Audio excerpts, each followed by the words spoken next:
man. Come on now. Tinkerbell talking about some, can you make it a zip up? Come on, man. We got to stop following the fads. I know the quarter zip things, you know, it's coming in style now, and I get it. But come on, man. Come on, man. A zip up hoodie. Who does that? Who does that? Let me pull my crew out. Shout out to you guys in the chat. Shout out to all the blues. I know a lot of you guys probably thought y'all had the day off, but you don't. Psych. I do appreciate you guys pulling up today. And this right here is for a few people. We're doing this show today for a few people. For Jasmine, Ed, and Deb Longo. That's what today's show is about. You know, it's for them. We want to make sure that we continue to show love to them. Shout out to Leslie Aaron. Her birthday was yesterday, I believe. Shout out to her. The Ravens got win number 5 in a row. Went from worst to first in the division, in the playoffs. Yeah, that's what I'm talking about. Before we get things kicked off, man, let me start the day off. It wouldn't be right if we didn't do it. Started off with the verse from Hunter, comes through today from Daniel chapter 5, verse 6. It says, the king's countenance was changed and his thoughts troubled him, so that the joints of his loins were loosed and his knees smote one against another. Thank you, Hunter. We got to work on that. We got to have the verses be timely to what's going on in the day. I'm not sure exactly where you're pulling those from, but we're going to have to work on that. But I do appreciate you coming through as always. Let me see. All right. If you haven't done so already, hit the like button for me. If you haven't done so already, hit that like button for me. Super chat, super thanks are greatly appreciated. What's up, Spaces? What's going on, bro? Appreciate you pulling up this morning. And shout out to Sugar Shane, first person in the chat. What's going on, Ryan? Appreciate you pulling up this morning. What up, Rob? How's it going? West Sand Lake, New York in the building. Shout out to Sky. Appreciate you pulling up. What up, Nelly? What up, Steve? Appreciate you pulling up this morning. We got Redefine Queen in the building. What's going on? Appreciate you pulling up. Appreciate you guys pulling up. What's up, C. Bergie? How's it going this morning? Appreciate you pulling up. Thank you very much. Appreciate you guys. Appreciate you guys. All right. Shout out to Lori Rapier. Hopefully I'm pronouncing that properly. With the $10 super chat, says, love your channel. I was praising the opening music. Faith is strong as Joe. Yeah. Thank you. My cousin did that for me, man. Shout out to him. That's one of my favorite cousins. Shout out to him. Let me pull my folks up here real fast. What's up, Celeste? How you doing today, sister? Oh, I'm so happy to be back. Yeah. Well, we're happy to have you back. Thank you for pulling up this morning. Everybody in the chat. I can't wait for everybody on the panel. I'm happy. Outstanding. Well, thank you for pulling up this morning. Let me pull the brother AT. What up, AT? What's up with you, brother? What's going on, boys? Yeah, I have to match that energy Celeste brought today. We're excited. It's freezing outside. It is well past hoodie season. I don't know what you're talking about, but it's blessed to be here. I'm looking forward to the conversation. I'm in a t-shirt. It's 80 degrees. No, it is 14 degrees outside, ma'am. Absolutely not. Holy smokes. What up, Grasso? What's up with you, brother? Good morning. Good morning. How are you? I'm doing well, man. Appreciate you pulling up this morning. Absolutely. And last but not least, shout out to the sister Crystal, man. How you doing this morning, sister? Good morning, everyone. Happy Tuesday. Happy Tuesday. It's 62 and raining here, so. Okay. Look at that. Deb called you out, AT. She said, AT come through with the quarter zip. Look, it's not a hoodie though. It's not a hoodie, right? This is not a hoodie. Whatever you call this thing. A zip up hoodie. I mean, I guess they do have the like full zip up hoodies, but like, come on, man. I got one, but it kind of defeats the purpose of being a hoodie. Yeah, seriously. That's a Maryland thing, man. We love our hoodies. Yeah, well, we're almost always in hoodie season for the most part. For the most part, we are, so appreciate you guys pulling up, man. We got a good amount to get into, so I don't want to hold on to you guys, and we got a hard stop at 11:30. We got to get out of here. I got a dentist appointment today. Got to get these daggone braces tightened up before I get on a plane to get up out of here later today. So we got to get that tightened up. Somebody was asking about your book, Celeste. Okay. Yeah, we'll put the link in there. If you can find a link, we'll get it put up in there. We'll get it put up in the chat so folks can get a hold of it. All righty. I want to start here today. And appreciate you guys, man. Thanksgiving right around the corner. And I'm looking forward to it, man. I don't have to cook anything. I never cook anything. I just show up. Just show up and eat, show up, eat, and then find a couch to go to sleep on shortly afterwards. So Must be nice. I couldn't do it, man. I like cooking too much, and my wife is too far along. I'll actually be cooking most of it this year. I'm looking forward to that. okay, outstanding. At least you have the skill set to do so. I don't have the skills. Hey, I don't. I'm not afraid to say that I don't. I don't have the skills at all. People come to my house and they're asking me where pots and pans are. No idea. No idea. That's fair. That's nothing wrong No with that. idea. That's okay. I'm like, you're asking the wrong person in the house. You know, I can probably point you in the right direction, maybe, depending on what it is. I think that's better than a friend I have, Wise, who actually can cook pretty well, but only does it twice a year. That's just wasting the talent. At least you say, you know what? I don't know how to do it, so I'm not going to stay in that space. Yeah. I mean, if I was on my own, I wouldn't starve, but I don't really have the skill set. I really don't have the skill set. Fair enough. I'll take I that. want to play this clip for you guys from Larry Elder. I want to start here, something a little lighter, but Larry Elder went in the other day. There was a caller by the name of Jimmy out of North Carolina. I want to share this with you guys. Check it out. Is in Charlotte, North Carolina. Jimmy, how are you? Yeah, Larry, I'm doing well. Hey, when they go around at the cabinet meetings with Trump and kind of drool over him North Korean style, are you kind of embarrassed by that? Is that your question? Were you embarrassed to watch Joe Biden drool for 4 years? Were you embarrassed to watch Joe Biden stumble going up and down the stairs? Were you embarrassed to watch Joe Biden trip on the stage? Were you embarrassed to watch Joe Biden avoid taking a cognitive test? Are you embarrassed that Trump took it and passed it with flying colors? Are you embarrassed the way Joe Biden pulled out of Afghanistan, leaving behind $7 billion of equipment? Leaving behind hundreds of Americans, thousands of Afghans, 13 service members killed at Abbey Gate, several more injured, thousands Afghans killed. Very likely encourage Putin to invade Ukraine. Very likely encourage Hamas to slaughter Israelis on October 7. Are you embarrassed that Joe Biden said nobody told him that the Taliban would come back and that the Afghan government would dissolve, even though generals testified under oath that that was exactly the advice that he was given?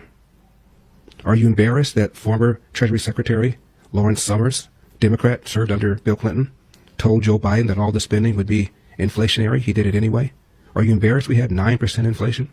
Are you embarrassed that gas prices under Joe Biden were 50% higher than under Donald Trump when he came into office? Are you embarrassed that all of these Democrats and much of the media covered up for Biden's cognitive decline? Are you embarrassed that Mike Johnson, the speaker, said that he'd had a private conversation with Joe Biden finally after all the aides were dismissed? He said, Mr. President, please explain to me why you signed an executive order banning the export of LNG, liquefied natural gas. And Biden said, I didn't do that. He said, Mr. President, yes, you did. No, I didn't. He goes, oh, I know what I did. I signed an executive order to study this. He said, no, you didn't. Does that embarrass you? None of this stuff embarrasses you. Are you embarrassed that for 4 years we were told you needed comprehensive immigration reform in order to close the southern border? Are you embarrassed that Donald Trump succeeded in closing the border in 30 days without any new legislation? Are you embarrassed by any of this? Are you embarrassed by all the waste, the fraud, and the abuse that Trump and Doge are finding? Does any of this stuff embarrass you? I'm serious.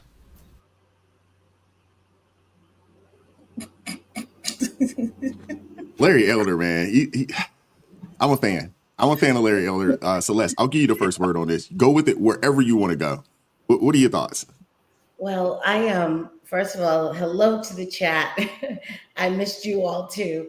The poor gentleman who called. First of all, I would have loved to have heard his answer. That would be very interesting. And I think the problem here is that people don't understand the difference.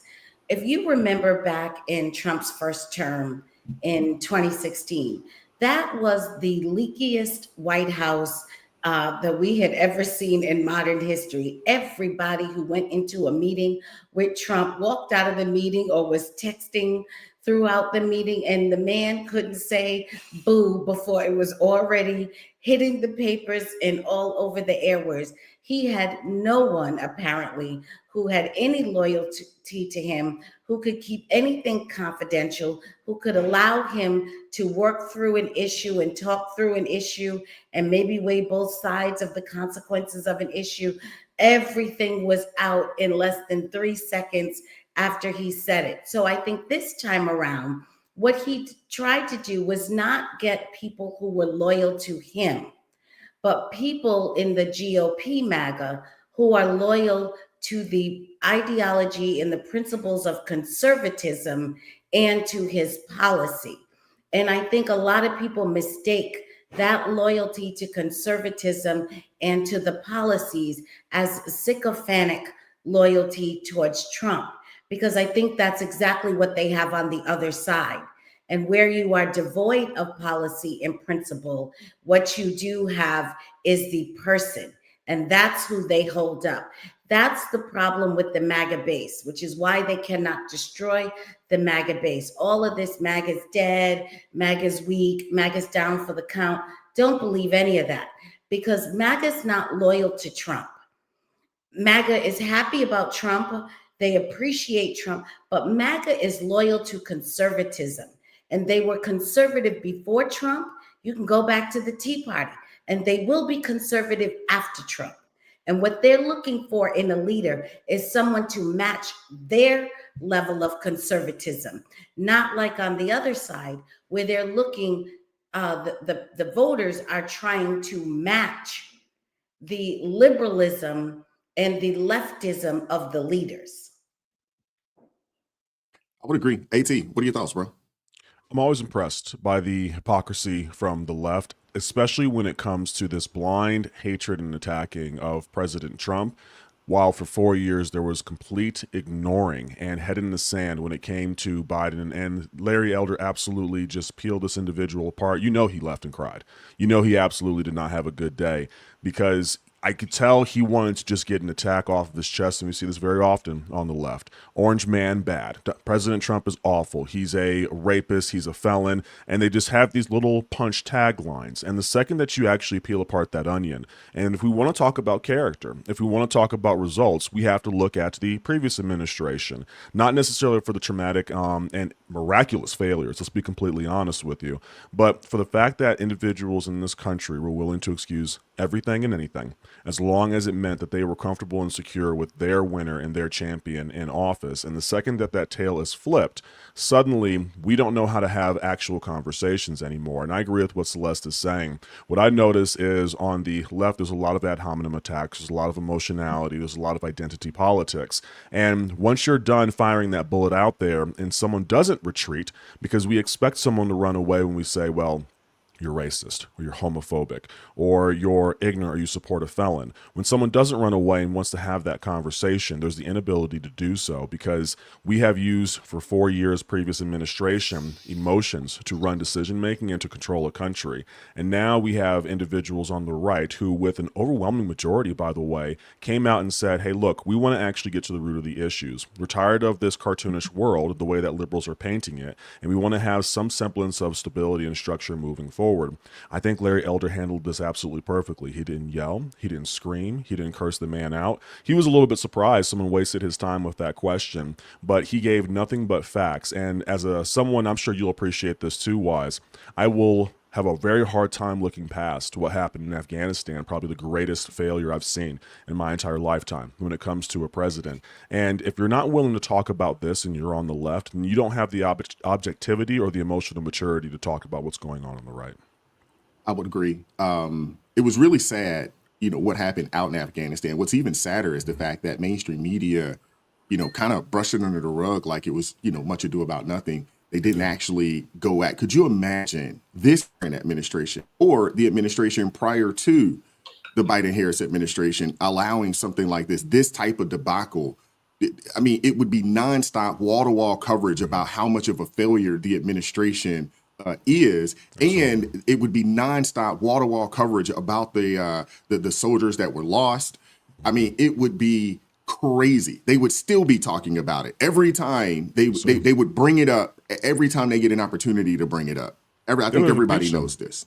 They would have impeached Trump in a heartbeat if they had done that. Shoot Oh, on the other absolutely. foot.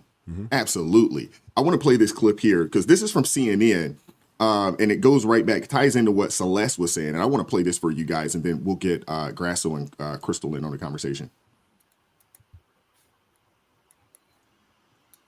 So is the president losing Republicans? No. Look, this is still Donald Trump's Republican Party, and we can see it here. It's like a rock, to quote Bob Seger. I mean, take a look here. Republicans who approve of Trump. 6 months ago, it was 87%.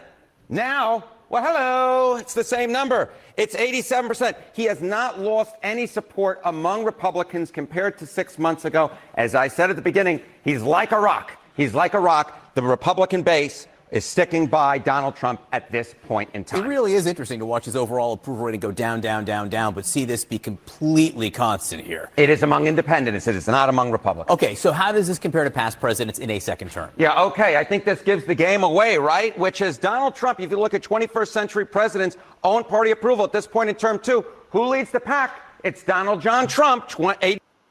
Where's Biden at? you notice how they omitted Biden, right? I bet it's probably in the toilet, but yeah. 87% of Republicans approve Donald John Trump. You go back to 2013, 78% of Democrats supported Barack Obama, and it was 78% of Republicans who supported George W. Bush back in 2005 at this point. So Donald Trump has the biggest highest own party approval of any president who served their entire second term in the 21st century. You could look at this one of two ways. You could say, obviously, he's doing way better than past presidents. Or you could say, there is still room to settle. If there is a reversion to the mean here, if that does fall further, that could chip into his overall approval rating. Okay, Marjorie Taylor Greene, resigning from Congress. All right, we'll pull that off. Yeah, and I forgot, this is term two. Never mind. Disregard the first statement. Get in there, Crystal. What are your thoughts? I think Larry Elder dropped bars. I felt like it was a whole rap battle. The way Larry Elder was just dropping bars on that man, and it's like he didn't even have to think twice. He knew exactly what he was saying. He pointed out all the facts, and I think that's what the difference between the people on the left and the people on the right.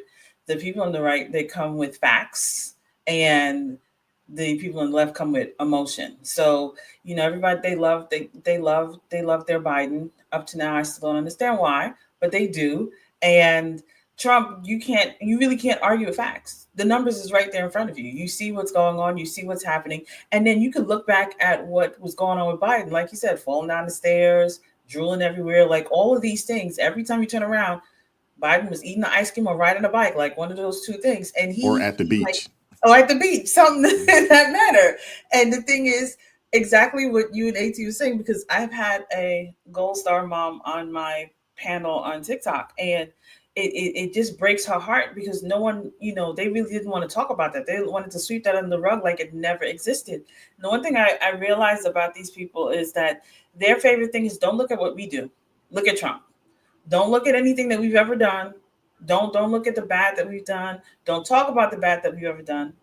Just please look at Trump. Let's blame Trump for everything. Even the bad that we've done, somehow or the other, it's Trump's fault. So I love that Larry just pulled it all out. I agree with AT. He must have had a moment. He thought, he said his name proudly on the call-in, and then he was embarrassed very quickly. And he probably went inside and had to shed a few tears for his embarrassment. Because, usually people on the left, the men are usually rather sensitive. So he probably was crying.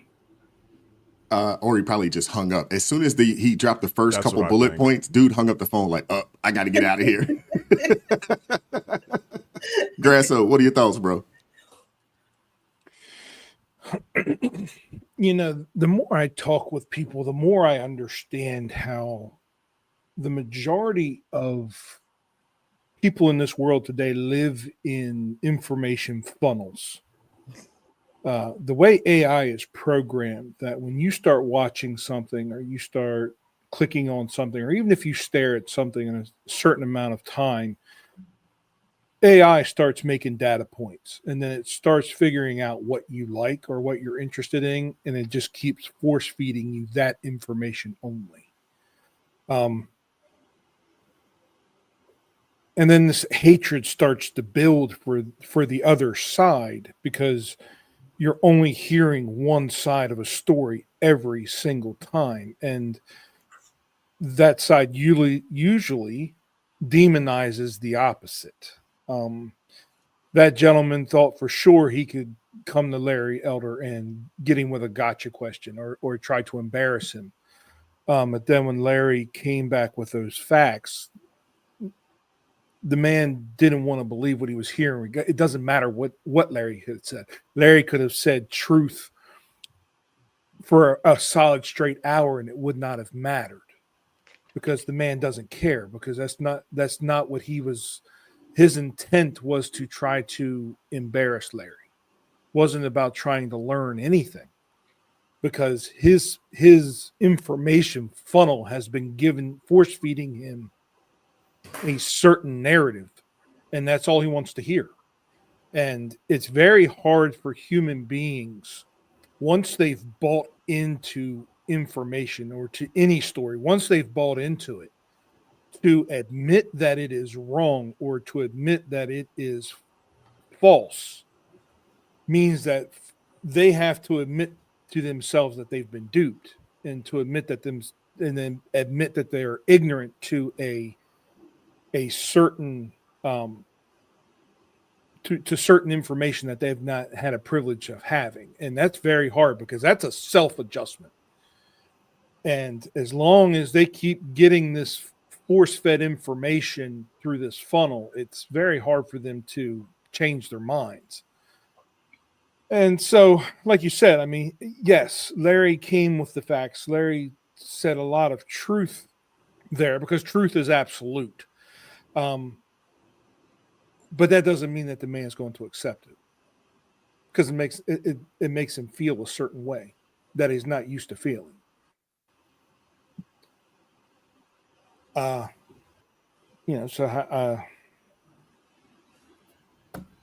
it was definitely a fun clip. I mean, because Larry just bounced right into him, just threw it right back at him. He never even hesitated. But I don't know what progress that made for any person that doesn't listen to the information funnel that Larry is providing. I understand your sentiment. But what I will say is this. One, I think Larry Elder is used to this. He is a Californian. He is a California conservative. So skin's probably bulletproof at this point. Oh, and he's probably used to crazy people calling in, asking silly questions. And the way he got into that, it's almost like he had that bullet point, seared into his brain. He had all of those bullet points, and he just started running down the list. What does encourage me is the fact that, one, this individual actually called in and asked a question, which lets me know that this dude's actually listening. So he may, there may be a little seed planted in there. You just never know.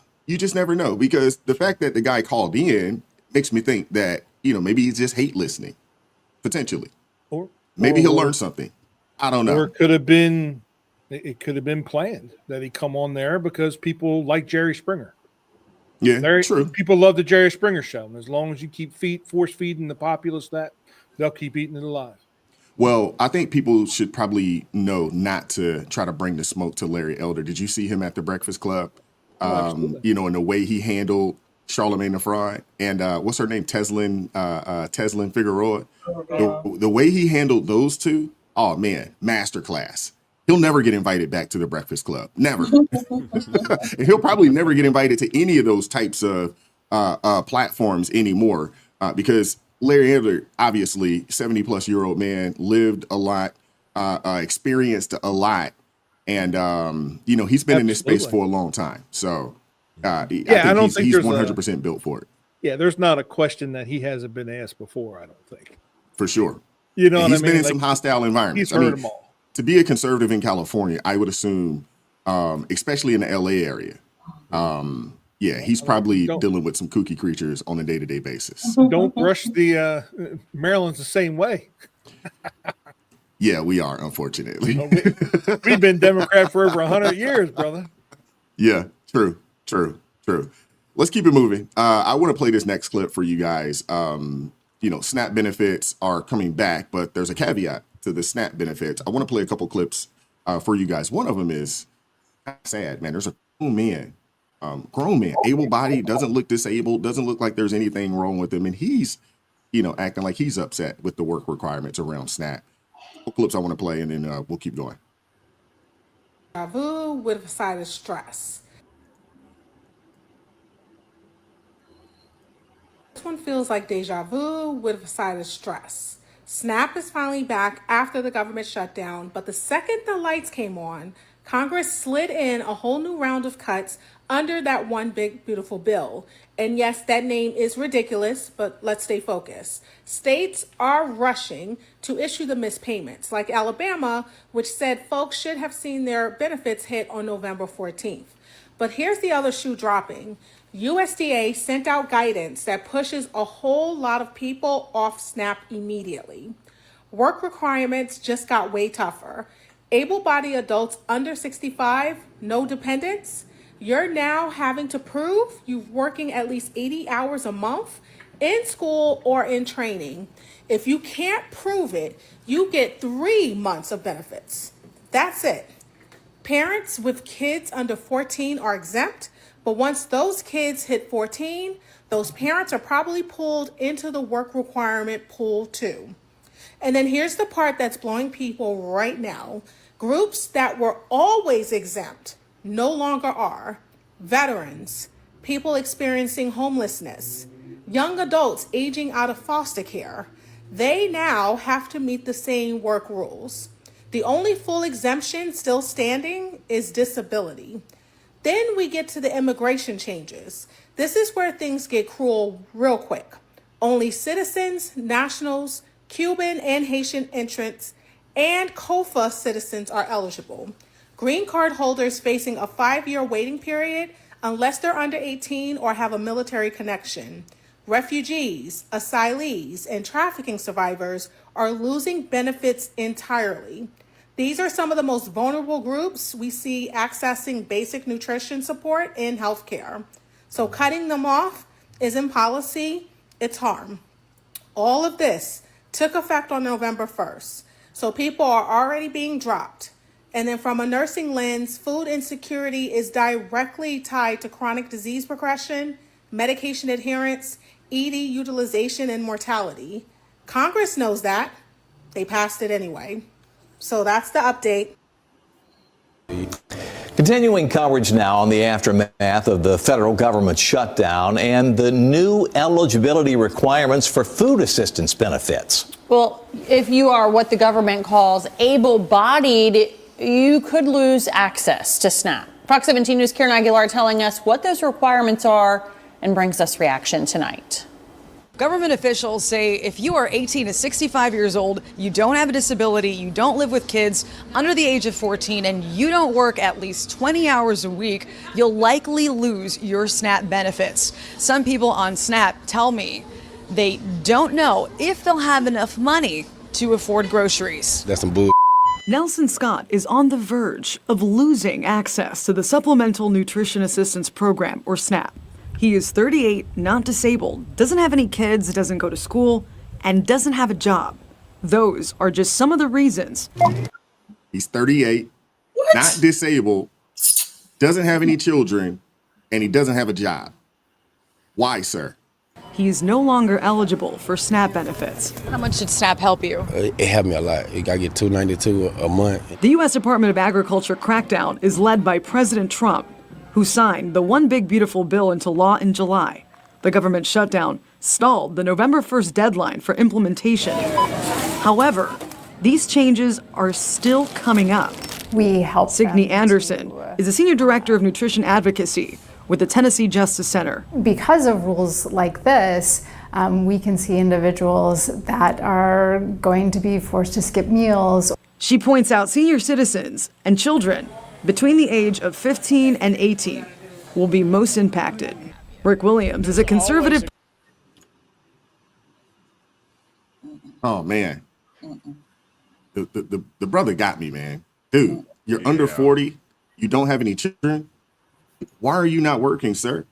Seriously, like, why are you not working? AT, I'll give you the first word on this. This is crazy. Oh, thank you. First of all, a couple of notes on the videos you had up there. Big Beautiful Bill is a wonderful name. The alliteration is absolutely fantastic. It's just fun to say. I don't know what she's talking about.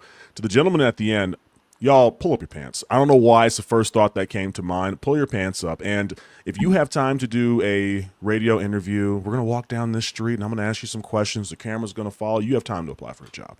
You have time to go do work. They said 18 to 65, not disabled, and work at least 20 hours a week. That's what Carla Aguilera said. She said it in front of all the food, and she said so many people are going to go hungry. 20 hours a week, that is not a lot of hours. It really is not a big ask, and it's so sad we got to this point where, look at that gentleman. I'm going to keep hitting him on whys. I know exactly why you did too. It's the mentality I see with that young man. You have two different sides. You have one side that says, I'm 38, so he's younger than all of us up here, if I'm not mistaken. I am able-bodied, so I can do it. I got back pain every single day, and I still find a way. And yet we're not going out and finding a way. We're finding a way. We're working. We're grinding to figure out how we're going to make this thing work out for tomorrow. No, instead it's, give me the money. Just give me the free money. And if it's not free, I'm going to be upset. This is one of the most biased recordings I've ever seen about Snap, by the way. They hurt themselves to find individuals that are going to make this seem like it is the end of the world, when in reality, it's not. There are jobs out there right now still hiring. We still have a rate of unemployment that shows that you can go out and get a potential career within the next 30 days easily. It just may not be something you want to do. It may not be something that's in line with your dream. It may be something that is difficult, may break a sweat, and may be disgusting, and may be hard, but you got to build yourself up from somewhere. And people on the left view that as hate. Me telling somebody you can do it, you can find a way, you are able-bodied, and you are capable, apparently that is hateful, and we see that in news reports like this. Absolutely. And the thing is, AT, the work requirement, it does include volunteer work. So you're not going to tell me that you can't go and find 20 hours of volunteer work out here. There's tons of things that you could do that you could volunteer for. That's right. Absolutely. Seriously. If you want to actually help your community out and you still want your SNAP benefits, go donate at a food shelter. Go hand out clothes to the homeless, right? Go pick up some trash somewhere. There you go. There's your SNAP benefits right back to you. No questions asked. But people don't want to do that either. Absolutely. Marcelo, I'll give you the next word. Yeah, well, like you said, the requirements are 20 hours a week of employment, training, volunteering, or education. So you can do any of these things. And let's face it, man doesn't work, he shouldn't eat. Facts. You're not put on this earth to be a slob, be a slug. If you are able-bodied, you need to contribute to something. And they're trying to make it as easy as possible. And and if you have, and one of the other things is that parents of teenagers 14 or over are also required for these work requirements, because some people say, well, I got kids. Yeah, but they're all 14, 15, 16 years old. Like they're not even in the house half the time. No, because they're running and they should get jobs. Yeah, they should get jobs. I mean, and then homeless individuals and veterans. I mean, I've got a soft spot for veterans, but I know a lot of veterans that want to work. They want to work, but unfortunately, some of their disabilities hinder them. But that doesn't mean that they shouldn't try. Love my veterans, but they're still men, they're still people. They still need to contribute to society. Homeless individuals, absolutely. Now, again, people will say, "Oh, a lot of them have mental challenges, substance abuse challenges." Yes, a lot of these people have, but that's why they said employment, training, volunteering, or education. Doesn't mean you have to go out there and get a job. Doesn't mean you have to go work at McDonald's. You can go to a homeless shelter and help the people that sleep right next to you on a cot. I mean, it's they're not asking you to build rockets for SpaceX. So there is no excuse. But a problem, like Elon Musk really pointed out, was that these states used these SNAP benefits as ways of laundering money from the federal government to balance their budgets. They need these payments constantly coming in. And most of these states don't even have to prove how many SNAP benefits they're giving. They just literally tell the federal government, hey, I need this amount of money for SNAP benefits. The federal government writes them a check. They take that money, give it to the NGOs that are supposed to be fighting homelessness and giving to the veterans and fighting the epidemic of people who are hungry. And most of that money is given right back to the politicians' pockets. It's not really going to where it's supposed to go. I mean, and they use it for their pet project, but they use it mostly to balance their budgets. That's what, I mean, let's face it, that's what Doge found and was really finding. And both sides, I'll say it again, Republicans and Democrats both shut it down. They don't like it because that's how they get reelected. That's why it costs $1 billion to get a Senate seat in a state. I mean, this money's coming through us. I mean, they don't have businesses. Most of these daggone politicians have never held an actual job ever, other than politician. I mean, you're right. I mean, people need to work. 100% agree. But SNAP benefits are never going to go away as long as states can use it to funnel money to balance their budgets. It's almost like it needs to stop. I don't think people are looking for SNAP benefits to go away. I think they're looking for that number to decrease. I do think that is the case. But it's not going to decrease as long as they're using that money to fund the budgets. Well, I mean, if the federal government is saying that the hose has a hole in it, you have to replace the hose. Yeah, but if the federal government is coming out saying, "Hey, we're not subsidizing it in this way," and that's what a lot of the kicking and screaming is about. They're trying to do audits. They're trying to figure out who should and who should not be on, and who can go and get a job and who can't go and get a job, so forth and so on. They're trying to figure that out. And I don't have an issue, with the requirements around SNAP. I do understand exactly where you're coming from. In a lot of the states, Lord knows our state has been doing it, using it as a way to balance the budget, and they still spend more money than they actually bring in. It's crazy. I complain about the accountability. That's where it is. There's no accountability. There's no show me how many people you have in your state that take SNAP benefits and why. And until you can prove this, you don't get any money. And unfortunately, again, trickle down effects. The people who truly need SNAP benefits are going to go hungry, and it sucks. And they know that. And that's why they do it. That's why whenever you see politicians getting ready to get elected, the first thing they do is they start taking people's food. They start taking the ambulances away and the police away and the fire away and everything that's going to hurt the person. Not them. That don't bother them. They're rich. Yeah, good amount of them. But it hurts. It hurts grandma who's living on a fixed income that needs that $60 a month they get from SNAP benefits just to eat something. That's who it hurts. And people know that. And people get very emotional and very angry about that. And so they just keep pulling on them strings. And that's why I said that, I mean, SNAP benefits are great, but we have to find a way to keep the states accountable so they can't just use it to funnel money to fund their pet projects. I think to your point, Marcelo, it's so multifaceted because on one hand, we have to hold the government accountable. There's a tremendous amount of corruption that comes, and he's absolutely correct. I agree with everything you said about it, Marcelo.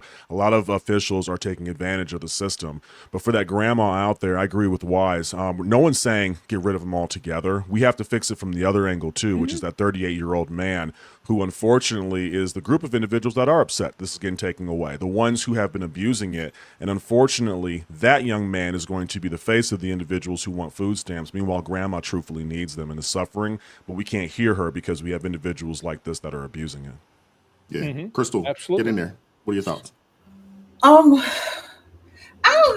love my people over here on TikTok are saying, I would love to work 20 hours a week and be taken care of. Sometimes I'm just saying, people complaining about any and everything. The thing that's interesting to me is when he was talking about the green card holders. Again, I remember when my parents, my grandparents, we always talked about this.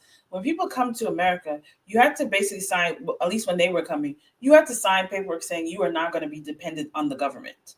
You were coming here and you were going to make your own way. So you weren't coming here to get on government benefits. So if you were coming here and you had like my grandfather coming to America, he literally had to show them that he had a job here, that he was coming here to work, and he was going to take care of his family. You weren't coming for a government benefit. So the fact that we've reached to this point in life where people are like, no, we're coming to America and we expect you to take care of us, that doesn't make sense.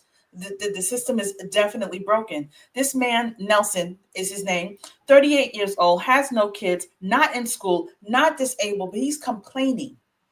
This is the status of a lot of men nowadays on that side, where they want to be taken care of. The government is not your mama. Figure it out, get yourself up and go get a job. I don't understand why. And the fact that you have the audacity, make shaming great again. Where is shaming? We need to shame people because you cannot be 38 years old, no job, no kids, no disability, none of these things, and you complaining because you ain't getting no SNAP benefits. Sir, go work. Like, go work. I don't understand. Like, get up and work. 18 to 65, they said 18 to 65, able-bodied, I made sure to take notes, no disability, work requirement is 80 hours a month, and you're complaining. As you said, you can go and volunteer, you can go train, you can go learn something, you can do something with your life, but you choose to sit down and do nothing. And exactly what you guys said, 2 Thessalonians 3:10, where it says a man that does not work does not eat. When we say a man that does not work that does not eat, it means God doesn't want us to be lazy. Think about what Adam had to do in the garden. He had to work. He wasn't put there just to sit there and bask in the beauty of the garden. He had to work. You're supposed to work. And these people, they're complaining. That lady in the beginning where she's saying this is wrong. Why is it wrong? Why is it wrong that you think people should sit down and do nothing? I was 13 years old when I started working. I was 12, 13 years old when I started working in New York. So when people say about we can't work, why is it that a young girl, could go work? My children were working when they were in school, but you're telling me grown adults are supposed to sit around and collect food stamps? And mind you, when the SNAP benefits came on, our boy John Paul King showed a whole video of them right back at the wig shop, at the hair store, purchasing new hair and all of the things. So I don't want to hear nothing about, oh, we need our food. You don't care about your food. You care about your hair. This is ridiculous. Absolutely ridiculous. These people, I have no words for them. It's an embarrassment to actually get up on TV and say these things with all seriousness when you know you look weak. Like, what kind of human being are you that you want everybody in the world to take care of you? And hence, this is why the left is losing their mind, because someone is holding them accountable. You're an adult. Get up, do what you're supposed to do, go to work. If you have kids, listen, honestly, 10, you said they were nice to you. They gave you 14. At like 10, you should be able to go out to work. Your kids are old enough. At 10, you should be able to go out to work. I mean, let's be real. But I digress. These people are laughable. That's all I have to say. Crystal does not like those child labor laws. I'm telling you, she's not a fan of those. She says as soon as they can walk, put them out to work. Put them to work in the fields. Get them out there. Get them out there working. That part. So I want to give you the last word on this. I do want to say this though. The people who are that man is a poster child for what the left would like to see in a man. And honestly, in people in general, they want people to be happy with just enough to survive, never enough to thrive. They want people on that government dole. Matter of fact, I think the left, they need people on that government dole. They need them. The more dependent upon them you are, the easily you're controlled by them. Seriously, if they provide your food, your shelter, and your clothing, and we know that runs out, 2, 3, 4 days before, the end of the month, They control you. And it goes right in line, you know, with this socialist propaganda that's being pushed in our country, this communist mindset or agenda that's been pushed in our country for quite some time. And these are the kind of people that they want to showcase and show you, hey, socialism is needed in America because of people like Nelson, men like Nelson. He's the reason why men are weak. Y'all can't take care of yourselves. What are you talking about? You need us to take care of you. You need us. Matter of fact, you want us to take care of you. And really what they're really saying is you want us to own you. That's really what they're saying. Celeste, what are your thoughts? I think it's a propaganda piece that was trying to frame this gentleman as a sympathetic figure for the left and to make other people afraid that somehow they were going to lose their SNAP benefits. And that is becoming less and less effective on the part of the media, because as we all were saying here, he didn't appear to us as a sympathetic person. And to most people, particularly men who see that, are actually disgusted by him. And this is why the left continues to have their problem with men. But broadly, the issue here is that we are a divided country and we see things very differently. The left sees the greater number of people who qualify for SNAP benefits as a good thing, because what they think is good is the fact that the government can service the greater number of people who they believe are in need.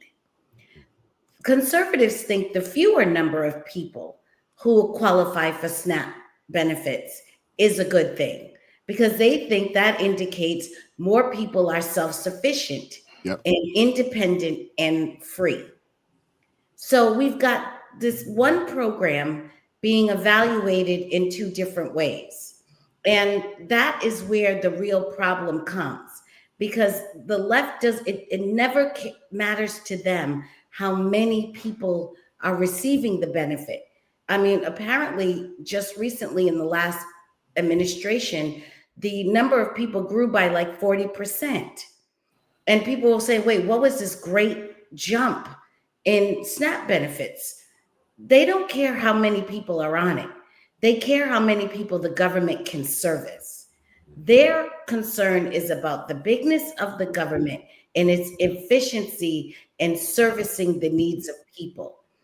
Conservatives are concerned about how independent and free people can be. Free from what? Free from government. So we are really in a clash of ideologies. And the way you know this whole thing was full of propaganda is because they were talking about food insecurity. We cannot be on the cusp of an obesity crisis and on the cusp of a food insecurity crisis. And if you really look into the data, the lower the incomes of the people, the greater risk they are of becoming obese. So this whole food insecurity thing is absolutely a crazy, crazy myth. Once again, that's a propaganda data point that people throw out to make people believe that everybody's starving. And I'm not saying there aren't some people that do need some food, and they absolutely should get it. The disabled, the children. I'm not denying that, which is why you said, Wise, correctly, nobody's looking to take SNAP away. American people want people to eat, and they don't want children and disabled and elderly and those folks to be to have food. But you can't tell me that everywhere you go where there's allegedly a food desert and there's allegedly all this food insecurity, just look on the ground at the bus stop, nothing but chicken wing bones. That part. Oh man, Celeste, you a mess. Goodness and all gracious. of them got Chicken wing $1,500 cell phones. She's not wrong. You're not wrong though. A couple super chats I want to read real quick and then we'll keep it moving. Shout out to Hunter coming through with the $5 super chat. Says, I will try better with the verses. Verse from today came from the recommendation of Grok. Okay. When I asked it for one based on the title. Okay. Got you. Shout out to Papa Dot coming through with the $5 super chat. Says, Wise, you can do Thanksgiving. You can do Thanksgiving. Somebody send Wise the number of Uber Eats. Happy Thanksgiving. Papa died. You kind of funny. Kind of funny. I need you to continue to work on that, though. Continue to work on it. Shout out to Billy W. gifting 10 ARP family memberships. Thank you very much, Billy W. I appreciate you. If you received one of those memberships, make sure you show Billy W. some love in the chat. Thank you very much. Shout out to Energizer Bunny 007 coming through with the $5 super chat. Thank you very much, bro. Says, I was born in Los Angeles. All righty. And Energizer Bunny coming right back with the $5 super chat says, I love it. Get a job. Yeah. Yeah. I do have a question for for you, AT. Nelson, the word is that he's a felon. Is that an excuse? No, it's not. It's not at all whatsoever. It's it may stop you from having your dream job once again, but I assure you, everywhere that you live, small town, big city, there's a job right now that requires you to either touch human poop with your hands, requires you to clean up after another grown adult, or requires you to cook something or move something like trash. You can absolutely still get a job. It's not an excuse. Absolutely. I know plenty of places that hire felons. And to be honest with you, if you actually have some, little bit of, entrepreneurial, ingenuity, you can find something that you can do that no one's going to ask you what your background is. If you can get you a truck, man, you can get out there and haul junk, pick up pallets, pick up old tires. There's all types of small businesses out there for people. Yeah, putting in fence, man, cut grass. There's tons of things that you can do. Paint.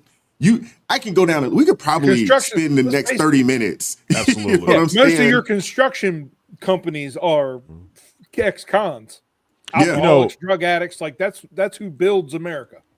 You know, Wise, one of the things I realized, this is a mentality issue in the United States. We think that in order to be successful, it has to be the stereotypical high school, college, get a job, 401k, work your way up from the mailroom to the top. And we don't tell young people enough, you can just do it yourself. You can figure out what is something that you like, what's a gift that God gave you, go build something up from that. Get you a book. You can go on YouTube. You do not need a college education for a lot of these things. Learn how to do something that someone else doesn't want to do. Become their convenience. You know how to bake? Put it into, it costs like $10 on Amazon, get a couple of boxes, bake, put a sticker on there, go sell it for somebody. $5 for a thing of bagels, you can make a profit on that. But the catch is, Wise, you have to be willing to work. Blood, sweat, absolutely. You forgot YouTube University. You have most of these people have phones. YouTube University, you can learn whatever you want here on YouTube and start your own business. So felon is not an excuse anymore. I'm sorry. No, definitely not an excuse. Not an excuse. And to be honest with you, felon or not, with everything that we have witnessed over the past 5 years, maybe 6, going back to the shutdown, if you're not thinking about your own business in some shape, way, form, or fashion, if you're not thinking about that, I think you're hustling backwards. I think the days of getting a job, working for said company for 30 years, I think those days are gone. I think those days are over with. And when you look at the new, when you look at the tax code, they're actually incentivizing people to go out there and start small businesses. Your first 20% of your income that you gain is tax free. Right. First time it's ever happened, in the history of our country. So they're actually trying to incentivize people to go out there and start small businesses, which small business in America used to be the bedrock of our country. We've gotten away from it. And we traded starting our own small business that we can pass down potentially to our kids, although that doesn't necessarily work all the time, because you could be like myself and my younger brother. We don't want to take over the trucking company, and my pops had to sell everything because we just didn't want to be a part of it. But there are ways that you can go about doing this. So I agree with you guys. Being a felon is not an excuse at all. It said training or education. So in volunteerism. So even if you walked out and said, listen, I don't have a skill. Okay, you can get your snaps. I'm going to go train to get one. I'm going to get some education on getting one. And while I'm doing that, I'm a volunteer, read to the kids or there's a so it didn't even say you have to have a job. It just said you can't sit on the couch. Yeah. It didn't say W-2 paycheck. That's it. It just said you can't be on the couch. Find something to do. Exactly. Wise, I have to say this because it just popped in my mind when Celeste said that. I realized that 38-year-old gentleman up there says he was able-bodied, fantastic. I don't know if he's a felon, but if he's not, did you know the cutoff for the United States military is 42 years old? You'll have 3 hots in the cot by this time tomorrow. You say I usually am. It's usually the first thing that comes to mind. It really is. Yeah. Shout out to Jeff coming through with the $11 super chat. Says there is no shame to be on government assistance anymore. Growing up, we were on food stamps. It was colored and funny money, and it was embarrassing to use. Once it went to a debit card, shame was removed. Yeah, 100%. 100. Yeah. I was just talking with my daughter. I was telling her back in the day, food stamps was that funny colored money and that Monopoly looking money. You were just like, you You didn't can want only to get break that certain in public. You wanted to keep it on the low. No, you don't want nobody. Nowadays, people just be whipping that card out like it ain't nothing. Bring back shaming. Make shaming great again, please. And you know what? That was done on purpose. It was done specifically so that it would remove the stigma and that it would make everybody who was paying in line see the same. Because if you look at this Marxist ideology, they do not want differentiation in status. Everybody is to be the same, which is why, and I talked about this on another show, which is why they had Casual Friday, which keeps extending longer and longer throughout the week. So the boss never looks any different from the employee, so nobody can tell who's who. They want this homogenized public, this homogenized population where nobody is any different from anybody else, because we're all just supposed to be cogs in the wheel. When individualism goes away, freedom goes with it. Shout out to LJ coming through with the $5 super chat. Says homelessness is minimal. It's actually it's an untreated mental illness and addiction. These individuals would reject offers of housing, employment, and food. Somebody said it, absolutely. right? There are some people that are not they're not mentally ill. They just look at it like, there was a video I watched. There was a guy who was out in California. He was like, man, why would I get a job and why would I get a place? They pay you to be homeless in California.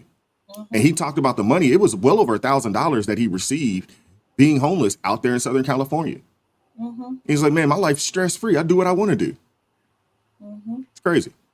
Shout out to Jeff with the $11 super chat. Says, Wise, please cover the story of Minneapolis Somalis using autism funds to fund evil, teaching them how to act autistic, and they then send the funds back to evil groups. Yeah, that's a thing. And that is a thing. Let's keep it moving. Hit the like button for me. Thank you guys for the super chats. Like I said, if you have questions, feel free to ask. Super chats are greatly appreciated. Let's get to the next story. Jeff must have been, looking at my daggone sheet here. Let's get it going. New, stunning report from the City Journal showing a massive fraud scheme in Minnesota. You have to hear about this. It involves false autism claims, the Somali community, and connections to a terror group. Let's explain over at The Wall. Now, it all revolves around autism and HSS program. That is Minnesota's Medicaid Housing Stabilization Services. Now, this was created to help seniors, addicts, and others find housing. But the criteria to enter this program was incredibly loose and therefore easy to take advantage of. It's led to fraud and costs absolutely exploding. Just 5 years ago, in 2020, costs for this program were $2.6 million. 4 years later, by 2024, cost had been over $100 million, 104. Through the first 6 months of this year, costs are at $61 million, meaning if you double that over the entirety of the year, you're looking at $122 million. In 5 years, from $2 million to $122 million. Now, why? 6 people are accused of defrauding HSS, and they're members of the Somali community. But this just gets worse if we take a look at Minnesota's federally funded autism program.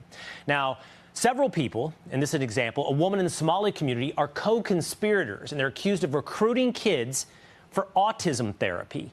They brought in families, had them convinced to get their kids diagnosed as autistic. In fact, these families ultimately ended up having various social services bid for their children, competing with the size of check that they would get.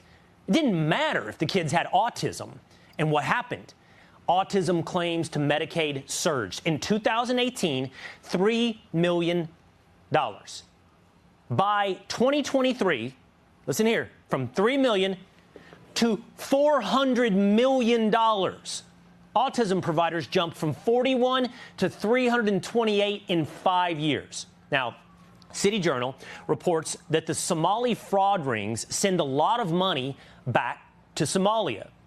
40% of households in Somalia get remittances from abroad. That totals $1.7 billion. That is more than the entire budget of the Somali government. Money being sent abroad, from abroad, back to Somalia. Where is that money going? Take a look at this. Most alarmingly, a lot of that money is funneled through money traders, and in the end, ends up in the hands of al-Qaeda-linked Islamic terror group Al-Shabaab. So to bring this full circle, the Minnesota taxpayers are funneling money through fraudulent autism claims back to Somalia, where that money lands in the accounts of Al-Shabaab. I'm calling on Governor Tim Walz to resign as governor. Who am I? I'm a taxpayer. And if you're a taxpayer here in Minnesota, I hope you will join me in asking Governor Tim Walz to resign. Why? Because he has absolutely failed this state on almost every single level. We had a report come out from the Minnesota Chamber of Commerce that between 2019 and 2024, which is the last year data was available, Minnesota is failing on every single economic measure. Now, you may argue, well, that's something that needs to be taken care of at the ballot box, and I would agree with you, but let's add more to this. He's also failed his own party. He told the Democrat Party and those that want to see gun reform take place here in Minnesota, which I disagree with, needless to say, in the wake of the Catholic school shooting, he said he was going to hold a special session and take a vote on banning assault weapons, scary-looking guns, according to Democrats, and high-capacity magazines. And he failed to do so. He's failed his own party. But let's get to the real reason why Governor Tim Walz needs to resign, and he needs to do it today. It's the fraud. We already have the documented fraud. $2 to $6 billion has gone under Governor Tim Walz's watch, under programs created by his party while he was in office. And now we have multiple sourced allegations that taxpayer dollars went through autism centers fraudulently and then were sent overseas to fund terrorist organizations. Here in Minnesota, we had a multi-billion-dollar surplus a few years ago. We got back a tiny fraction of that as taxpayers.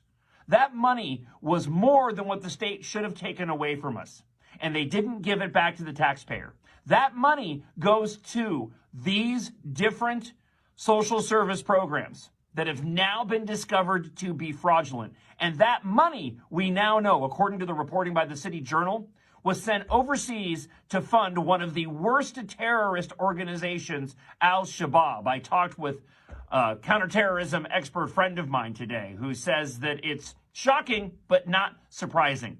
Enough is enough. I hope you'll join me.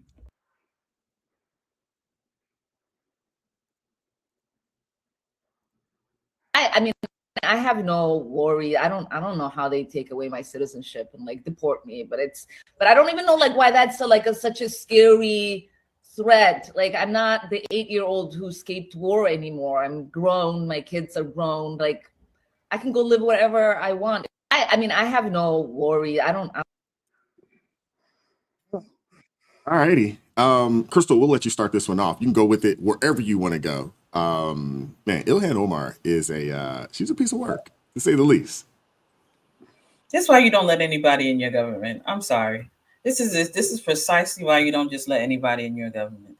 These people sit down here. As I said to you, I think we talked about this, Wise. People get into the government for a come up. They're not coming up there to serve anybody. They're not here to serve the community, their constituents. They're here for a come up. That is the point of them. And then when you decide now you're going to let people that are not American, that hate America, get into that position, they're going to make sure that they funnel everything they need back to their country. They could care less about how Americans are doing. And somebody said here on my page, It's our own fault. It's our own fault because we keep letting these type of people in place. The fact that there's so many, let me tell you, my daughter's on the spectrum. And it's the hardest thing as an American citizen to get all that I need for my own daughter. Okay? Not given. She's not major like other people, but just to get the services that was necessary growing up so that she can get what she needs to get. It was a struggle as an American citizen. You have these people coming in here fraudulently claiming stuff, and all of that money is being sent back to, I'll say this for social media purposes, terrorist groups, allegedly, even though we know. And people don't understand the problem. And the Democrats will sit down here and say, no, y'all all lying. This is literally the problem, because when people give you the truth, they give you the facts, they have done the investigation, they have found all the information to say, this is where your money is going.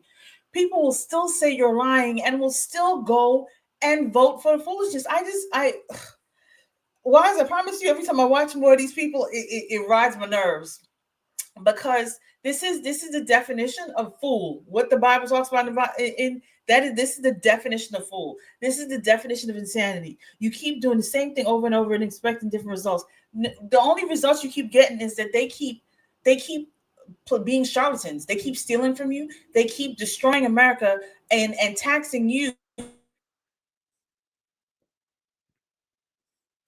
We lost her. More. It's like a constant cycle. It's irritating.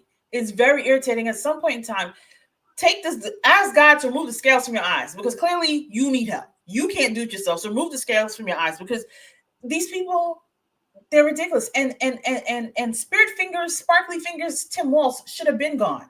He's a hot mess from the very beginning. We all know that. He should have never been in there. Listen, the man has lied excessively. I don't even understand why people keep putting him back. And that is why Minnesota looks the way it does. Let's be real. Minnesota has been a hot mess for a while. And this is precisely why, because y'all have no leadership. You have people that are stealing from you and destroying your state. And then y'all want people like that. Y'all were trying to put him in the VP role? Are you insane? To destroy America? Y'all have lost your mind. I am glad. Oh, I love that name too. Touchdown Timmy. Thank you. Touchdown Timmy. I am glad that we did what we were supposed to do. We got to the polls, and we gonna keep, you hear that, people? We all gonna keep going to the polls. Do not sleep, because the minute you sleep, they're going to get us in the space of we own nothing and be happy about it. Yeah. They said in Minnesota, 1 in 16 Somali children have been diagnosed with autism. 1 in 16. You would think that would be a crisis. You know what I'm saying? That would be considered a crisis if it was actually true. They said 85 autism centers in Minnesota are caught up in this fraud, and they went from 1.2 million in 2017 to $228 million billed in 2024, and it's going to get worse based off of what we've already seen for this month or for this year. This is crazy. Celeste, I'll give you the next word. What are your thoughts? This is just the lie of multiculturalism. Multiculturalism, the job of multiculturalism is to obscure actual human nature. And the facts are, people have their own values, they build their own cultures, they have their own priorities, and they have their own interests. And sometimes their interests, their priorities, and their culture cannot assimilate with yours. Everybody can't be together. And I'm very sorry. We can all be human. We can all respect each other as human. And we can all understand that God loves us equally. But that's where equality ends. It ends with God. Here, we are all different. We are all individual. We have our own priorities and our own interests. And multiculturalism keeps trying to tell us, and has for the past 50 years, that everybody's the same and everybody can be one because everybody is the same and everyone's not the same, which is why you have all of these disparate groups having problems coming together. And the Democrats have a real issue because what they had in the Obama coalition is gone. Now what they have is a group of a bunch of disparate groups who have different priorities, all vying inside that one party. And we saw this a little bit in the 2024 election through the conflict between Israel and Hamas. So we started to see that disparate group. But if you really look at the coalition that they're working with now, everybody there has their own interests and their own priorities. But the one thing they do have in common is they want the government to expand. And that's the thread that's holding all of them together. And that's what's keeping the multicultural lie afloat. It's because they're like, okay, we'll all do this. We'll all pretend that our interests are subordinate to our desire for larger government. And this is why conservatives have to continue and not let up the fight on reducing the size of government everywhere in any way we can. Because when you have these large governments that can basically with an unlimited ability to tax the citizenry, there is no way to avoid corruption and fraud. The only way to get fraud and corruption away from the government is to leave a little bit of money and a little bit of what the government can actually do. So you have to reduce the size and scope so that you can return the people's money back to the people for them to freely exercise and for those dollars to compete how it can be spent, as opposed to the government allocating how those dollars can be spent. And then people can go back to being free, because as long as this government is this big and they can basically, there's no restriction on taxing, you will never have anything but fraud and corruption. True. AT, I'll get the next word, and Grasso, we'll get the last word on this. We're gonna keep it moving. I'm gonna add on to what Celeste said because I think it's a great point. A question I have for anybody who supports, I'm guessing it's Waltz who's there in Minnesota, who supports that, who can hear this and be like, nope, I still want to support this administration, is what's your cutoff? How much money can be wasted before you say, hey, maybe we have a flawed process? Or how many lives have to be wasted before you say, okay, fine, right, maybe I don't vote blue no matter who in this one situation? Because to Celeste's point, we know this is objectively true, right? This guy has all his facts and figures, so we know that money is being mismanaged, that good fraud, waste, and abuse we like to talk about. So what's going to happen now that we know this information? Unfortunately, the answer is probably nothing. It's probably going to be like, oh, cool, that's a nice news cycle. Let's move on to something different. And we're allowing this to take place. But I had to pull it up. I was curious, how bad is this organization? Because I have a little bit of history with some interacting with some people who identify as being a part of a terrorist group. Last 10 years, let's just talk about that. For the Al-Shabaab, or however you say that, the organization, the attack in Mogadishu that killed about 500 people. Let's see, in Kenya, they killed 148, injured 100 others during the shooting. They had, let's see, just turn of the century here, 2019, they killed 21 in Kenya. And then most recently, 2024, killed 37, injuring over 210, once again in Mogadishu. So this is money that is directly going to support that. And my question is, what is the FBI doing? My question is, what is law enforcement doing? What is anyone doing now that we have this information? And we have to be aware that we live in a society where the answer is nothing. The answer is we're okay with a certain amount of fraud. Apparently, we're okay with our money being mismanaged. Apparently, we're okay with individuals lying to take money out of our pockets. These are taxpayer dollars, right? So this is where your money is going to, and it is supporting individuals where if it was you and them and they had an opportunity, they 100% would kill you because they hate you. And we just ignore all of that because we just want our ideology to win. And I think that is a indication of how we are failing the American experiment, and it's a temperature check that the fever is running high in the United States of America with the current system the way that it's set up. I echo everything that Celeste said. We have to completely restructure some things so that money like this, the tunes of millions, are not just falling in the cracks somewhere and potentially giving money to individuals and resources to those who want to do nothing less than harm. Grasso, I'll give you the last word on this, and we'll keep it moving.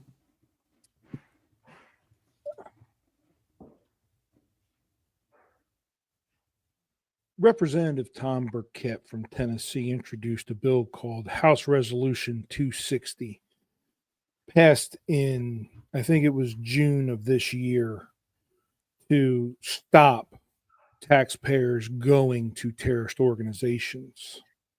Our government sends between $40 and $80 million a week to the Taliban since the fall of Afghanistan. 40 to $80 million a week, ladies and gentlemen, directly go to the biggest terrorist organization in the country. And it's all your taxpayer money. And it's been sitting on the desk of a Republican-held Senate and a Republican-held Congress and a Republican-held presidency since June, and nothing has happened. It's not even been introduced into the Senate. Understand that your money is being used to keep power in the world. The reason why America stays number one, the most powerful country in the world, is because we are allowed to subvert other governments using money. And that's what we do. And that's what it'll continue to do. We need bulldogs in Africa to destabilize areas in order to keep control. We need to destabilize governments in order to keep control and to be number one. So you can sit on your couch and collect your SNAP benefits and watch your Jerry Springer. And unfortunately, death is a dirty business. And it's going to continue to be that way as long as you want to stay number one. That's what I got to say about it. Well, I appreciate it. Did any of you guys want to add to that, or you're good? No? All righty. We'll keep it moving. Super chat. Shout out to Hunter coming through with the $5 super chats. As the saying goes, never trust a pirate, even if he's wearing a smile and offering you half the treasure. Oh, Lord. Thank you, Hunter. Appreciate you, man. Appreciate you. Let's keep it moving. All righty. Let's see here. Where are we at? Okay. I want to talk about these senators who posted the video asking, our military to disobey the commander-in-chief. A couple of clips I want to play and share with you guys, and then we'll keep it going from there. Two CIA officers who said that this is a part of a larger hoax, and what they're doing here is they're trying to condition the country to prepare for something bad that's about to happen at the hands of Donald Trump.